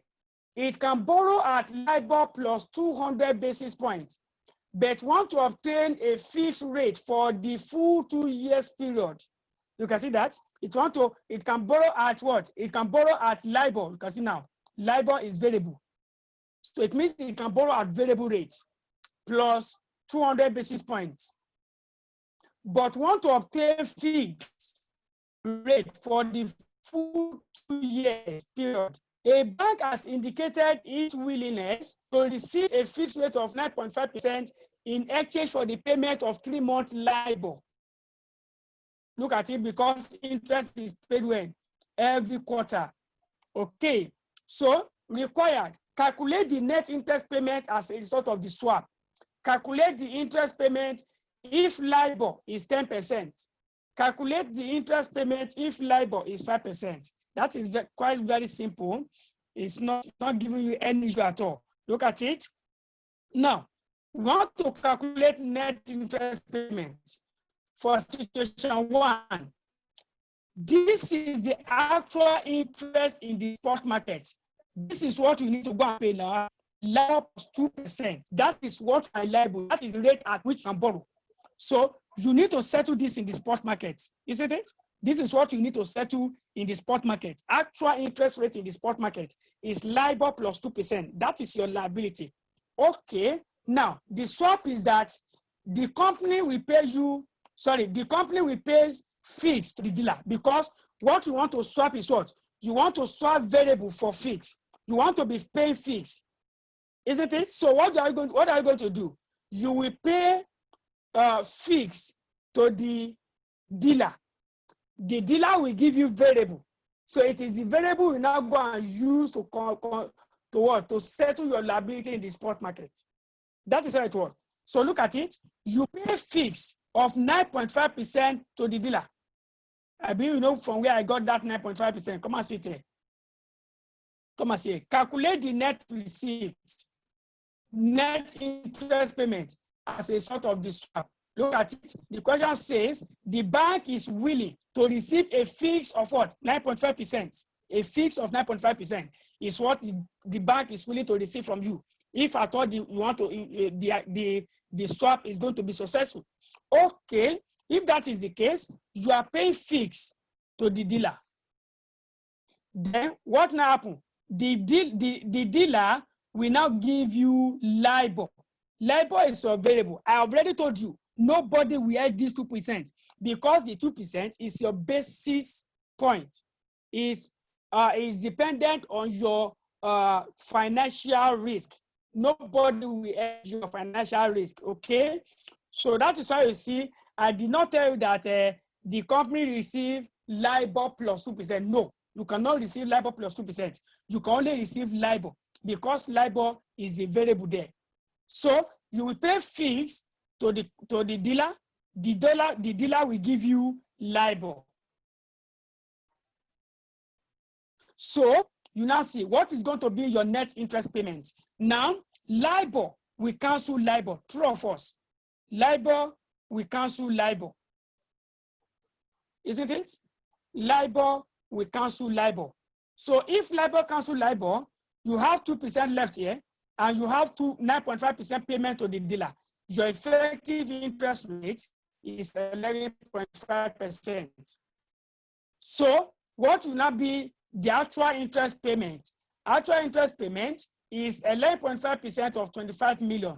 That is for a whole year. Per quarter is going to be times 3 over 12, which is 7,187,500. That is how this operates. That is how plain vanilla swap operates. That is how it operates. So this is what we call swap, plain vanilla swap. Okay. Now, the second scenario is that interest payment, if LIBOR is 10%. Okay. If LIBOR is 10%, it means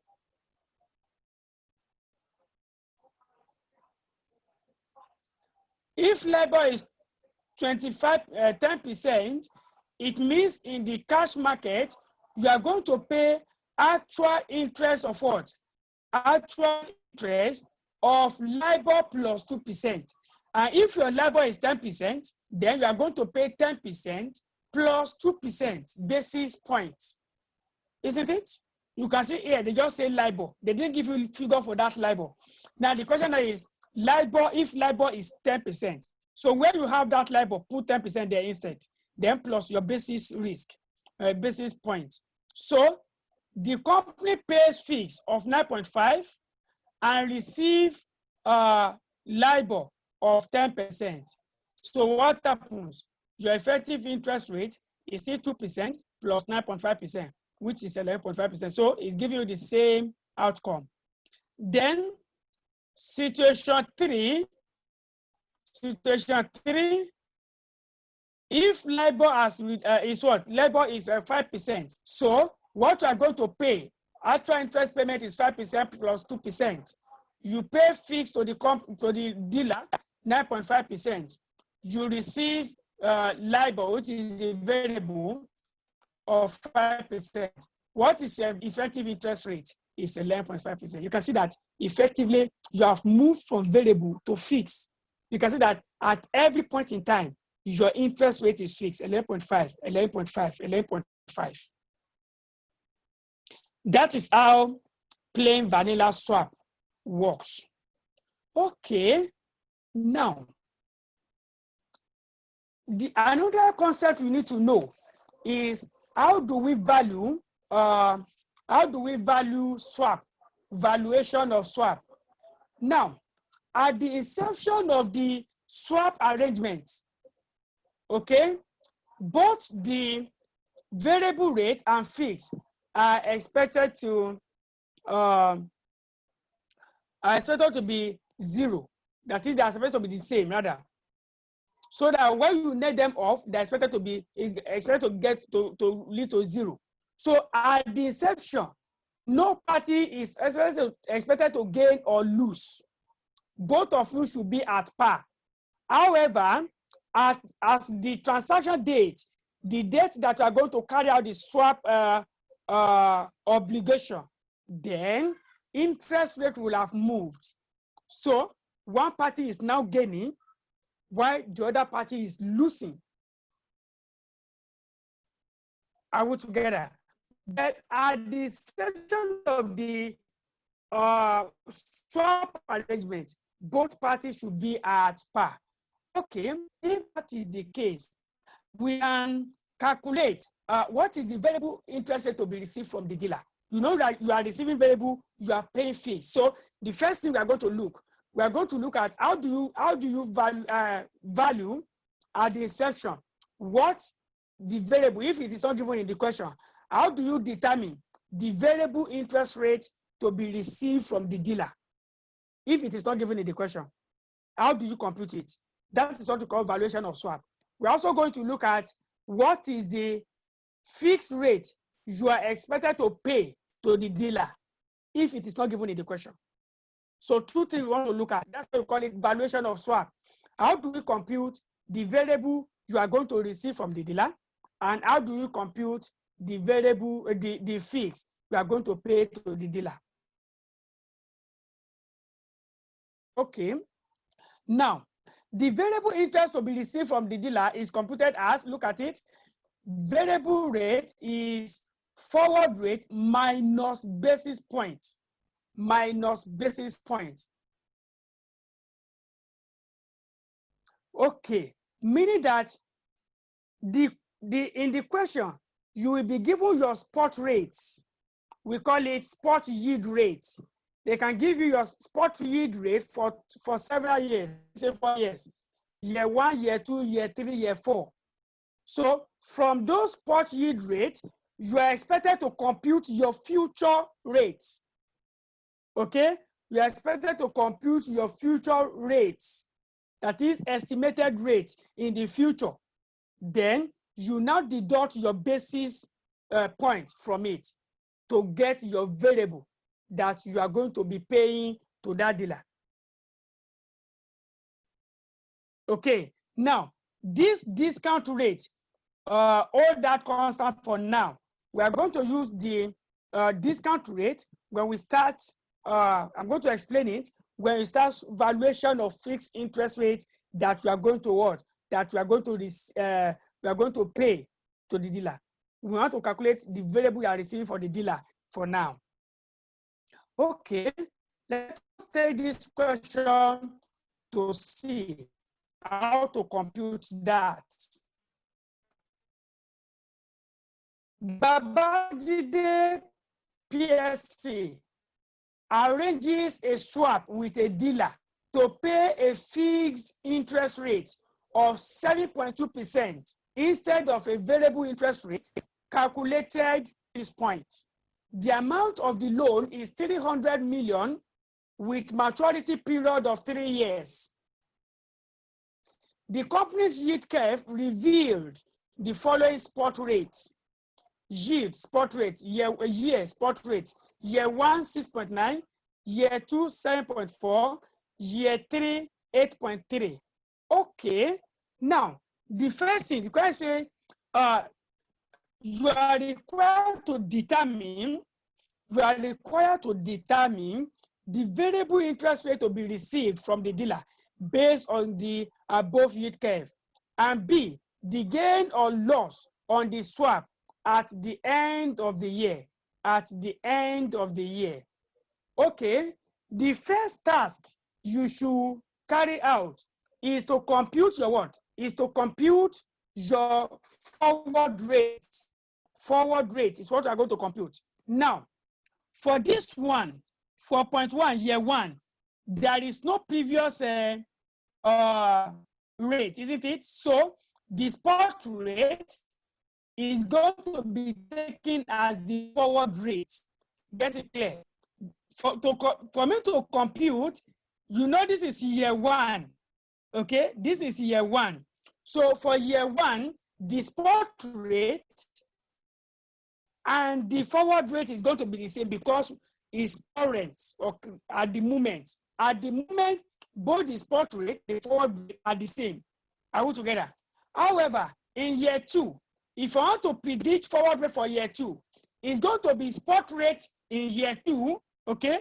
I will say 1 plus R raised to power 2 all over spot rate in year 1 as what? 1 plus R raised to power 1. Okay, look at it.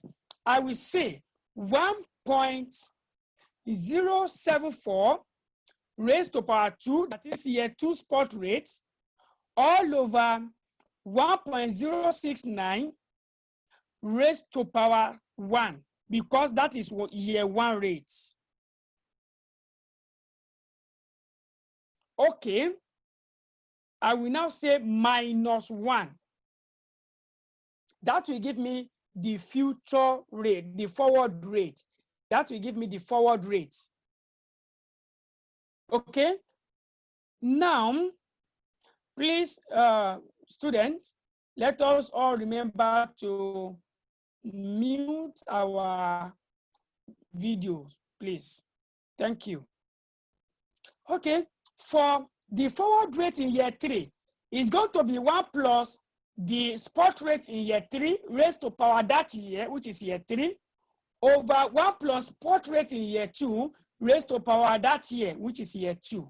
So I'm going to have 1.087 raised to power 3 all over 1.074 raised to power 1 minus 1. This is how you are going to compute your forward rate. You will now deduct your basis point from it. Okay? Deduct your basis point. The balance represents your what? Your forward rate. So let's see. So the balance represents your variable rate, rather. So let's see how we go about that. Look at it. In year 1 now, you see that the variable rate I'm going to receive is the same thing as what? The spot rate is the same thing as the forward rate. I've told you that already. That will now say minus the basis point, which is 0.6. That is given in the question. So 6.9 minus 0.6 is what is giving me 6.3. Okay. Now, for year 2 is going to be my variable rate to be received will be 1.074. That is year 2 spot rate raised to power 2, all over 1.069, which is the year 1 spot rate raised to power 1. Okay, because it is raised to power 1, that's why you are not seeing anything there. Since it's raised to power 1, I will now say minus what? Minus 1. Are we together? That is 7.3. That's 7.3, please. Let me confirm that.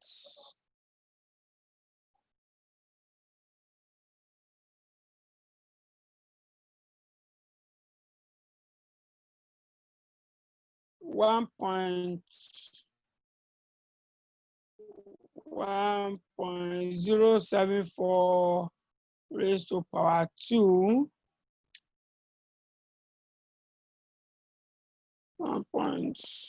1 minute, please. 1.074 to power 2 divided by 1.069 raised to power 1 minus 1. Okay, 0.6.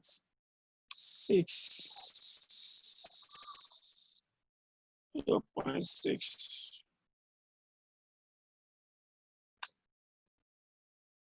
1.3 minus 0.6. Okay. We should have 6.3 here. Let me confirm this. 60 basis points. 60 basis points. I mean, sorry. 1 minute, please.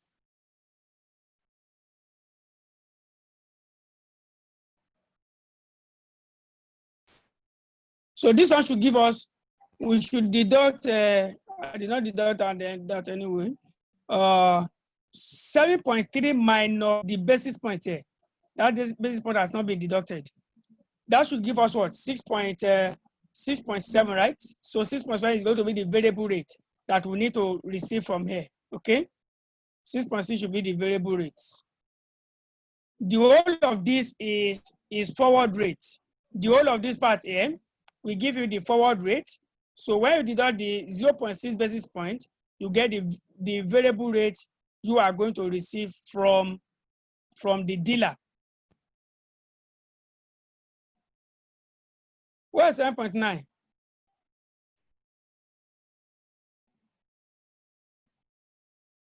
$7.3 minus 0.6. It's not plus, oh, it's minus. It's minus. Okay, it's minus. Or is it this one that gives you 7.9? Let me see. That one cannot give you 7.9. It's giving me 7.3 here. Is it what I underline here that is giving you 7.9? Let me know.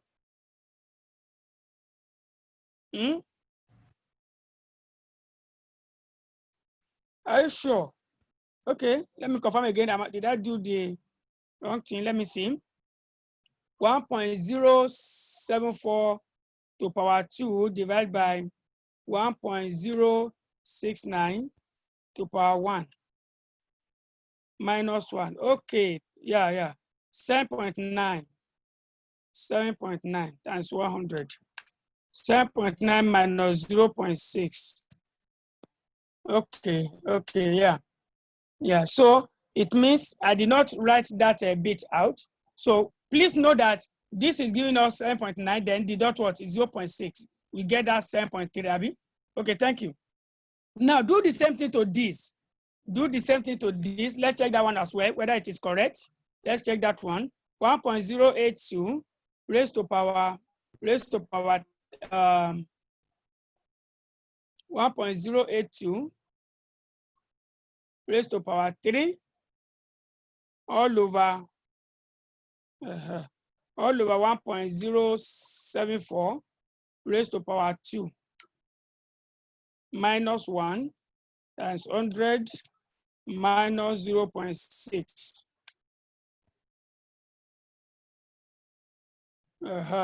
I think this is where we have the mistake. We have mistake here. I'm repeating year 2 here for year 3. So this year 3, so this should be raised to power 3. Okay, because it's year 3, it should be raised to power 3, not raised to power 2. This is what the issue is. 8.6. It should be 9 point something. Let me confirm it again, please. 1.08. That is the rate. 1.087. 1.087. 0.87 raised to power 3 divided by 1.074 raised to power 2 minus 1 minus 0.6. Yeah, no, there's issue there. 10.7, yeah, should be around 10.7. 10.7. So that was repeated. So the year there, the year 2 figure was repeated there. So please, let's take note of that for correction. Now, that is for the variable rate. That's how you are going to determine your variable rate. The second question now says what? The second requirement is that we should compute the gain or loss on the swap at the end of the year, right? At the end of the year. Okay, at the end of the year, this company is going to what? It's going to pay fix, isn't it? This is the fix that was agreed by the bank. And what? And it's going to receive variable. This is the variable that is going to receive. We have agreed that this one should be 10.7, Abby. The variable is going to receive. So it's paying this and it's receiving this. Change this out to 10.7. It's receiving this. So what is going to be the gain or loss? Here it will lose because he has paid more than is receiving here. So it will lose. Here also is going to lose out marginally 0.1. And here is going to be what? It's going to gain about 10.7 minus 10.2. It's going to be the gain in year 3. Okay, so the gain in value now, if I want to calculate the gain in terms of actual amount, it's going to be the gain multiplied by what? Multiplied by the amount of loan taken. So we have 2.7 is 0.3. This one is a loss as well. Is it loss? Okay, no. It's a gain. He paid this, he received this. Yes, gain. He paid this, he received this. He paid this, he received this. This is loss, this is gain, and this is gain. These two are gain. These two are gain. It's only the first one that is what? That is profit. So this is the actual amount that he is going to gain on the swap with the company. The only thing that can give you issue here is how to determine the what? The variable rate. And it's not actually difficult. If you have done bond valuation before, you will have understand this spot yield. Okay, now that is how to determine variable rate. Now, how do we determine the fixed rate to be quoted? How do we determine the fixed rates to be quoted by the dealer? We are still in plain vanilla swap. Okay, we have determined the variable we are going to receive from the dealer. Now, how do we determine the fix that the dealer is going to quote? That is the fees we are going to quote, the dealer will quote that we are going to pay to the dealer. Okay, how do we determine that? Now, to determine that is present value of interest to be paid to the dealer. It should be equated to what? Present value of variable interest to be what? To be received from the dealer. That is the equation you need. Now, when we say anytime we talk of a present value is what? Is discounted value, isn't it? Okay, to discount it, you need the what? You need the spot rate. That is why I said you should hold this constant before. Look at it. If you remember, I said that discount rate to use is what? Spot yield on the company's bond. That is why I say you should hold this one constant. That is where we are going to use it. Okay? That is where we are going to use it. So you have to look for the fixed interest rate to be paid. You discount it using the spot rate. Look for the variable interest rate to be paid. You will discount using the what? Using the spot rate. So both should be equal. Don't forget, I said at the inception of what? At the inception of the swap arrangement, both the buyer and the what? The dealer and the company are expected to be at par. No one is expected to lose as at that particular time. It is when the date now goes by that one party will not be gaining and the other party will be losing out. Are we together? So how do we now do this? Let's look at this. Okay, I even repeated it again. Note, the discount rate is the spot here. I equally repeated it again. So let's see how you can compute fixed rate from this equation. Now, let me tell you this. This last aspect of the syllabus that we are taking, you have to make sure you understand it. The reason being that ICANN has been setting the edging question. I think the last time they said this was even in the previous diet before, not the immediate past, the one that ended in 2014. That diet that ended 2014. It was during that time they tested a swap. So throughout last syllabus, swap was not tested. Okay, it was not tested. So it is our hope that ICANN might decide to go the way of swap this time around. And obviously, they may ask you to what? To value swap. So this is basically what you need in order to value the swap. Okay. Okay, let's take this question 16. Aganga PLC plans to borrow 200 million for a period of 3 years. For a period of 3 years. The company can borrow at variable rate calculated based on its spot yield curve. Research has shown that this interest rate will move unfavorably in the next few months. Based on the foregoing, the firm has approached a bank to arrange a 3-year simple vanilla swap for it, where it will pay a fixed interest rate,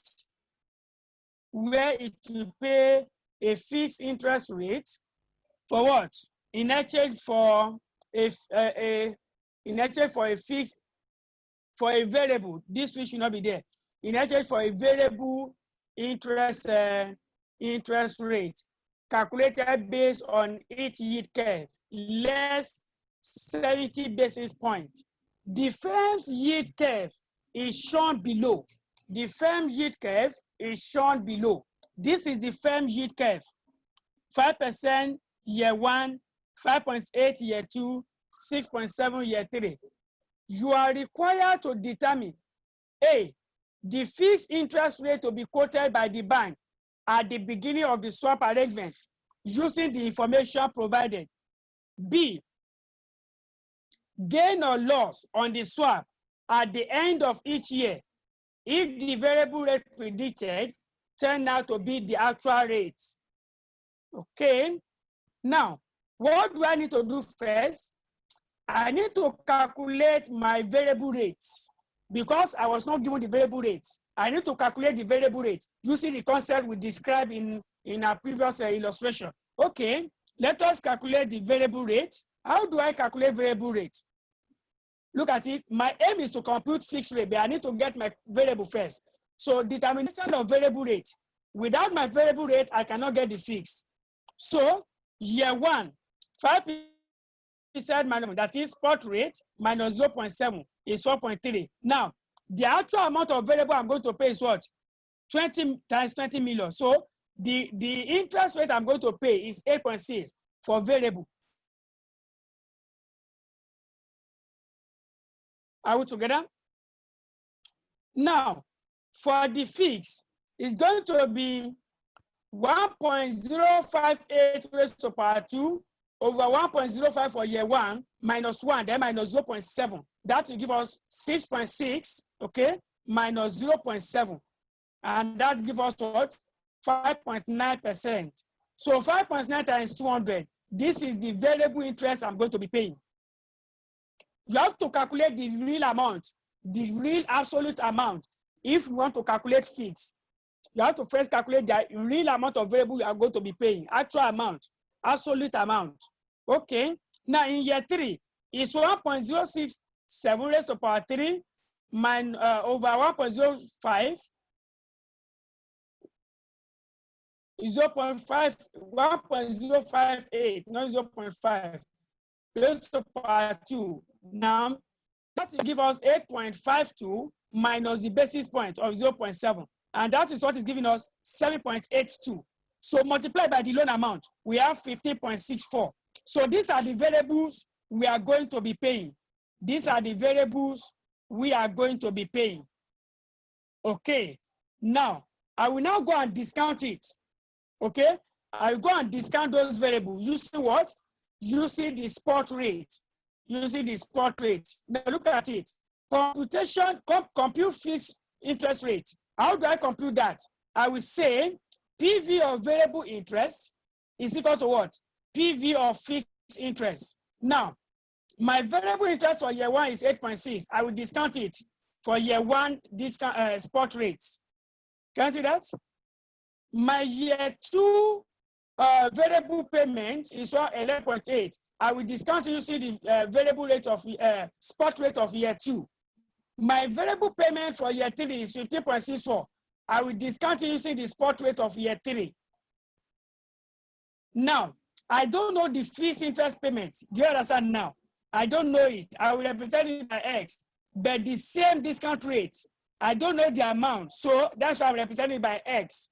The same interest rate, discount rate is what is going to apply. So I will say X, because I don't know the value of that X, is fixed interest rate, but I don't know it. So I will represent it by X. X over 1.05 raised to power 1 plus X over 1.05 raised to power 2 plus X over 1.067 raised to power what? Raised to power 3. So I will have 8.6 over 1.05, 11.8 over 1.1025, 15.64 over 1.215. That is, I'm expressing this one here. I believe you understand that. Okay. 15.64 over 1.215. I'm discounting. Okay. So all over x over 1.05 plus x over 1.025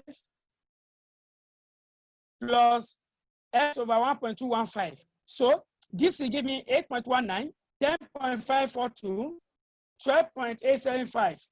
Now, this will now give me 0.9524x plus 0.8934x plus 0.8232x. Now, when you add all these together from here to here, I will have 31.607 is equal to, add all this one as well. I have 2.669x. So what do? I divide both sides by 2.669. Divide both sides by 2.669. Now it means this is my fixed interest I will be collecting. That is a fixed interest so I will be paying. That is the fixed interest I will be paying. Because it is fixed, it is the same year in, year out. It's not like the variable that we keep changing. It is fixed. That is what I'll be paying to the dealer every year. So I will now convert it. You know, I want to get it in percentage. I will now say convert to percentage of the loan value. So I say my fixed interest rate is 11.84 over 200 million, and that is 5.92%. That is the fixed rate that the bank is going to quote. That is the fixed rate that the bank is going to quote. Okay, look at it. I said note, discount rate to use for discounting is always the spot rate. For both the fixed and variable, is the same rate. Okay, that's how to determine your fixed. Now, what is the actual gain or loss? What is the actual gain or loss? I'm paying fixed. This is the fixed rate I'm paying to the company, and these are the variables I'm receiving from the company. What is happening, gain or loss? This is I'm paying this, I'm receiving that. This is a loss here. This is a loss there as well. And this is what? This is a profit. So what is the actual amount of gain now? Is what? My A, which is this, times 200. So this times 200, this times 200, this times 200. These are the profit or loss on the swap. So this is what we call valuation of swap. This is what we call valuation of swap. When we are dealing with plain vanilla, it's plain vanilla swap, or they call it simple vanilla swap. All right. The second category of swap, which is the normal swap, swap between companies. That one is simple. That one is very simple. Now, for this type of swap, it is not a swap between a company and a dealer any longer. It is swap between two companies. Swap between two companies, where one company wants to change from variable to fixed, and the other one wants to change from fixed to variable. Or we want to see which one will be better. Will A be better off using fixed or variable? Or will B be better off using fixed or variable? Okay. Now, to do this, there must be two parties. Okay, there must be two parties who are ready, that is the two companies who are ready to exchange interest rates. Okay, who are ready to exchange interest rates. Now, assuming FCA, let me use FCA as an example. FCA want to borrow a certain amount of money in the future, and FCA can borrow at variable rates. And FCA want to be able to borrow at fixed. What does FCA need to do? FCA need to look for a person that want to accept the variable of FCA and give FCA fixed. Now, it will be practically impossible for you to get that kind of a company, because no company will decide to be going from one place to another say, oh, I can borrow at fixed, I need variable. Or FCA will not carry placard and say, oh, I'm looking for a person that want to change my variable for fixed. FCA will not carry placard and be what? And be going around looking for a person that want to exchange interest rates. For this reason, there must be a counterparty. There must be a counterparty like the bank. So that FCA will go to the counterparty and say, okay, come.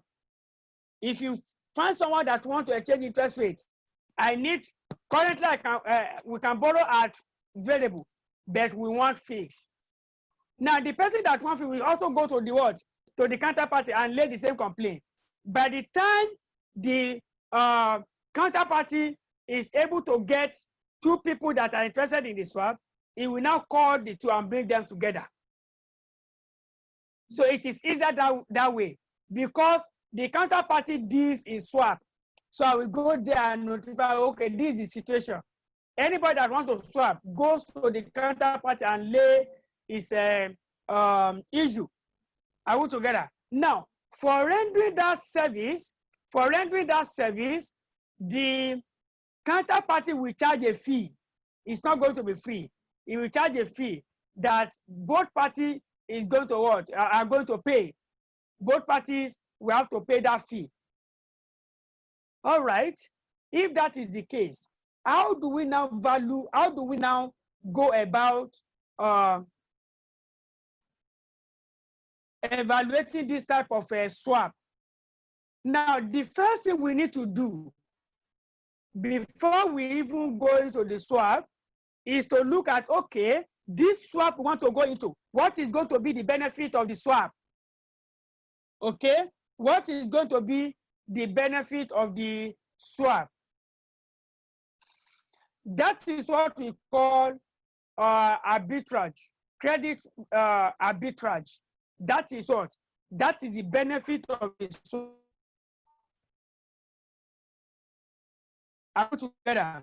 Now, how do we get the benefit?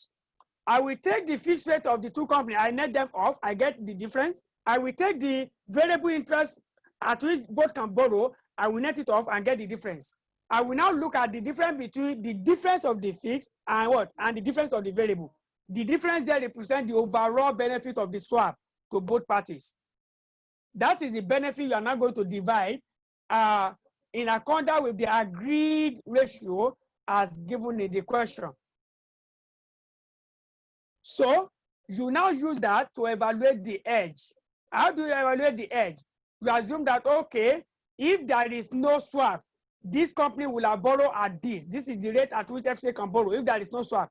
This is the rate at which this one can borrow if there is no swap. Okay, because there is swap, this is the benefit of the swap. The benefit of the swap should reduce the rate at which the companies can borrow. Then you are paying a fee. The fee should increase your borrowing rates. Then you get the net interest payment. That is why I said the swap between companies is not actually difficult to go about. So let's see this question and we use it to explain this, and we round up our class on this platform today. We round it up today by the grace of God with this last question. Okay, let's see. Oyekami PSC needs to borrow 100 million in 6 months' time. He can borrow at a fixed interest rate. The bank has identified Bob Aku PSC, who can borrow at a variable interest rate and wishes to hedge its exposure through swap. The bank will charge a fee of 0.33% on each company for the arrangement. The following interest rate is available in the market. Okay. Oyekami, look at it. Oyekami can borrow at fixed or variable of LIBOR plus 0.4%. While Bob Aku can borrow at what? Bob Aku can borrow at 8% fixed or variable of LIBOR plus 2%. Now, determine the net interest payable by the company. What is the net interest payable by this company? Okay, the first thing you are going to look at is what? We have to compute the credit arbitrage. You compute the credit arbitrage. How do you compute that? You pick the fixed, you pick the variable. If Oyekami is to borrow, Oyekami can borrow at either fixed of 12% or LIBOR plus what? 4%. Bobaku can borrow at 8% fixed or LIBOR plus what? Plus 2%, isn't it? Okay. What is the difference between the fixed? 4%. What is the difference between the variable? 2%. Now, let me jump this one first. I will now say, what is the gain on this one? The overall gain is 4 minus 2. Please, whatever this one, whether it is minus, take it as absolute value, okay? Because if this one has come first, this one will have changed to minus Nabi. So any company can come first. It doesn't matter. So you are not going to get negative in any case, okay? You should take the absolute figure, not if it is 8 plus minus 12. I will not say minus 4. I will still call it 12 because any of the company can come first. Okay, now this is the benefit of the swap, 4 minus 2, which is 2%. That is what? That is the credit arbitrage, which is the profit on the swap. So I'm sharing the profit equally between the two of them. So the profit will be 1% to the two of them. That is the benefit of this swap to them. That is the benefit of the swap to them. This is the first thing you need to do. Okay, I will now go back to that table. Now, you go and look among this one and this one, which one is higher? This one is higher. The difference between the fixed is higher than the difference between the variable. So on that basis, I will look at who is advantage to borrow at that rate. Okay, you will see that Bobaku is at advantage to borrow at fixed because if Bobaku borrow at fixed, he will borrow at 8% fixed. Abi? So you advise that, oh, Bobaku should borrow at fixed because Bobaku is at comparative advantage to borrow at what? At fixed of 8%.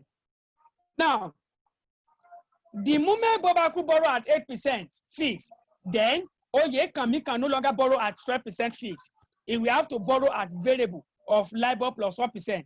And Bobaku also will no longer be able to borrow at LIBOR plus 2%. So what will now happen is that Bobaku should borrow at 8% fixed. Oyekami should borrow at LIBOR plus 4%. LIBOR plus 4%. Let me come again. How did I come about this decision? I look at this difference here. Which one is higher? This one is higher. So the one that is giving it higher is what? Is the fixed rate, isn't it? I will now say which company is at comparative advantage to borrow at that rate. Definitely is what? Is Bobaku. Because Bobaku can borrow at 8%. Compared to Oyekami of 12%. So I will say Bobaku should borrow at 8%. The moment Bobaku borrow at 8%, he will no longer be able to borrow at LIBOR 2%. And Oyekami will no longer be able to borrow at 12%. So Oyekami will have to settle for what? LIBOR plus 4%. Are we together? So I will now come here. I will say, I will come and evaluate the edge. I will come and evaluate the edge. Without the swap, look at it. Without the swap, you know, I've advised that Oyekami should borrow at LIBOR plus 5%, 4%. So without the swap, I will assume that without the swap, it will have borrowed at what? At 12%. The opposite of what I advise here is what I'm going to start with. I advise that it should borrow at LIBOR plus 4%. So the opposite is that it should borrow at 12%, isn't it? So that's why you are seeing 12% here. I say without the swap, Oyekami will borrow at 12%. Oyekami will borrow at 12%. Okay? And without the swap, Bobaku will borrow at LIBOR plus 2%. You can see that without the swap. You can see without the swap, it will have been the opposite of what I advised up there. Okay. Now, that is charging fee. What? Because it's payment, that is why it is negative. Now, the charges by the bank is also payment. It has to be negative, okay? But we are making a gain on this one. The gain is 1%, 1%. So when we net this off, we have 12 plus 0. What? 33, that's 12.33. 12.33 minus 1, the gain, will give me 11.33%. That is the effective interest rate. While for Babaku is LIBOR plus 2%, then fee of what? This. That will be LIBOR, LIBOR plus what? That will be LIBOR plus 1 point. Is this even right? Let me see. This is a 2% minus 0.33.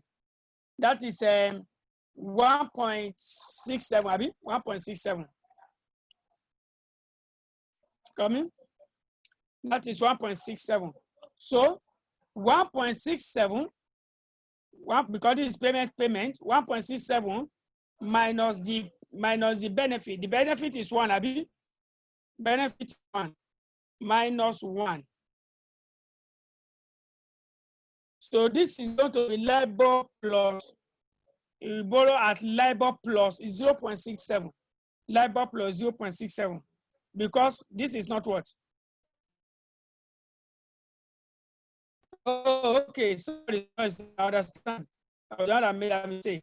This is negative, so it is going to increase. This should be -2, negative 0.33. So that is what? That is 2.33, Ravi. So that's going to give us LIBOR plus 2.33 because the two are negative. This is not positive. You understand? Sorry. This is not positive. It's negative. And this one is also negative. So it's LIBOR plus 2.33. So 2.33, this is positive. That positive should reduce my negative to what? 1. Yeah. This is right. So it's LIBOR plus 1.33%. So this is the effective interest rate for Oyekami, and this is the effective interest rate for Babaku PSC. Let me take your question in just 2 minutes.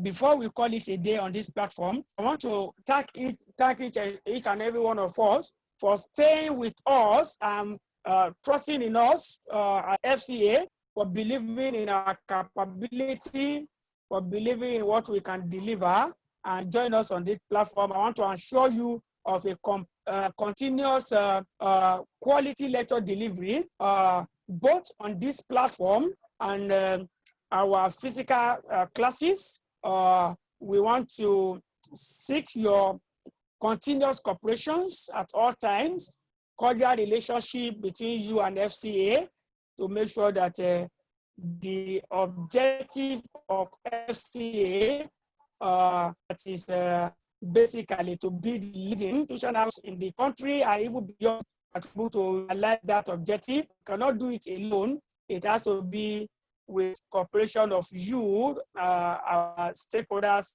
at our various platform at every point in time. So I want to thank you once again for coming on board, and I want to believe that we have had the next time together, and I pray that Almighty God in His infinity mercy will make all what have been discussed both in SFM on this power and all other subjects.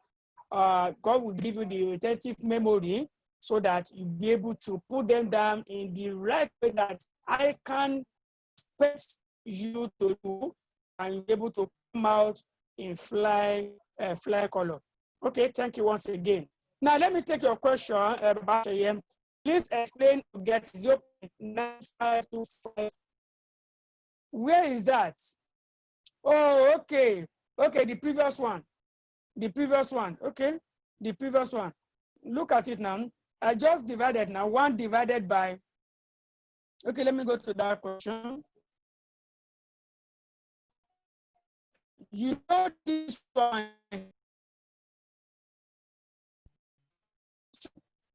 put so that you can set them.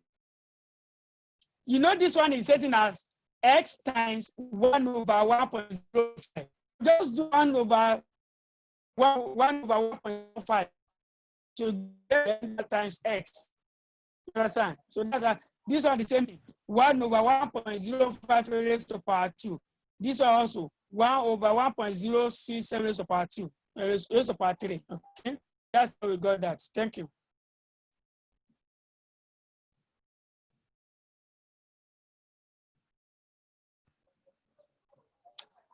I sent this last material long.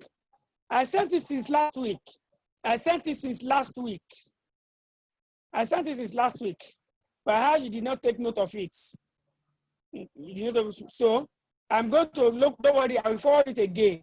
I will forward it again today. Instantly, I will forward it to you again. Okay? Yeah, thank you very much and do have a wonderful night. Thank you, sir. Take care. Okay, sir.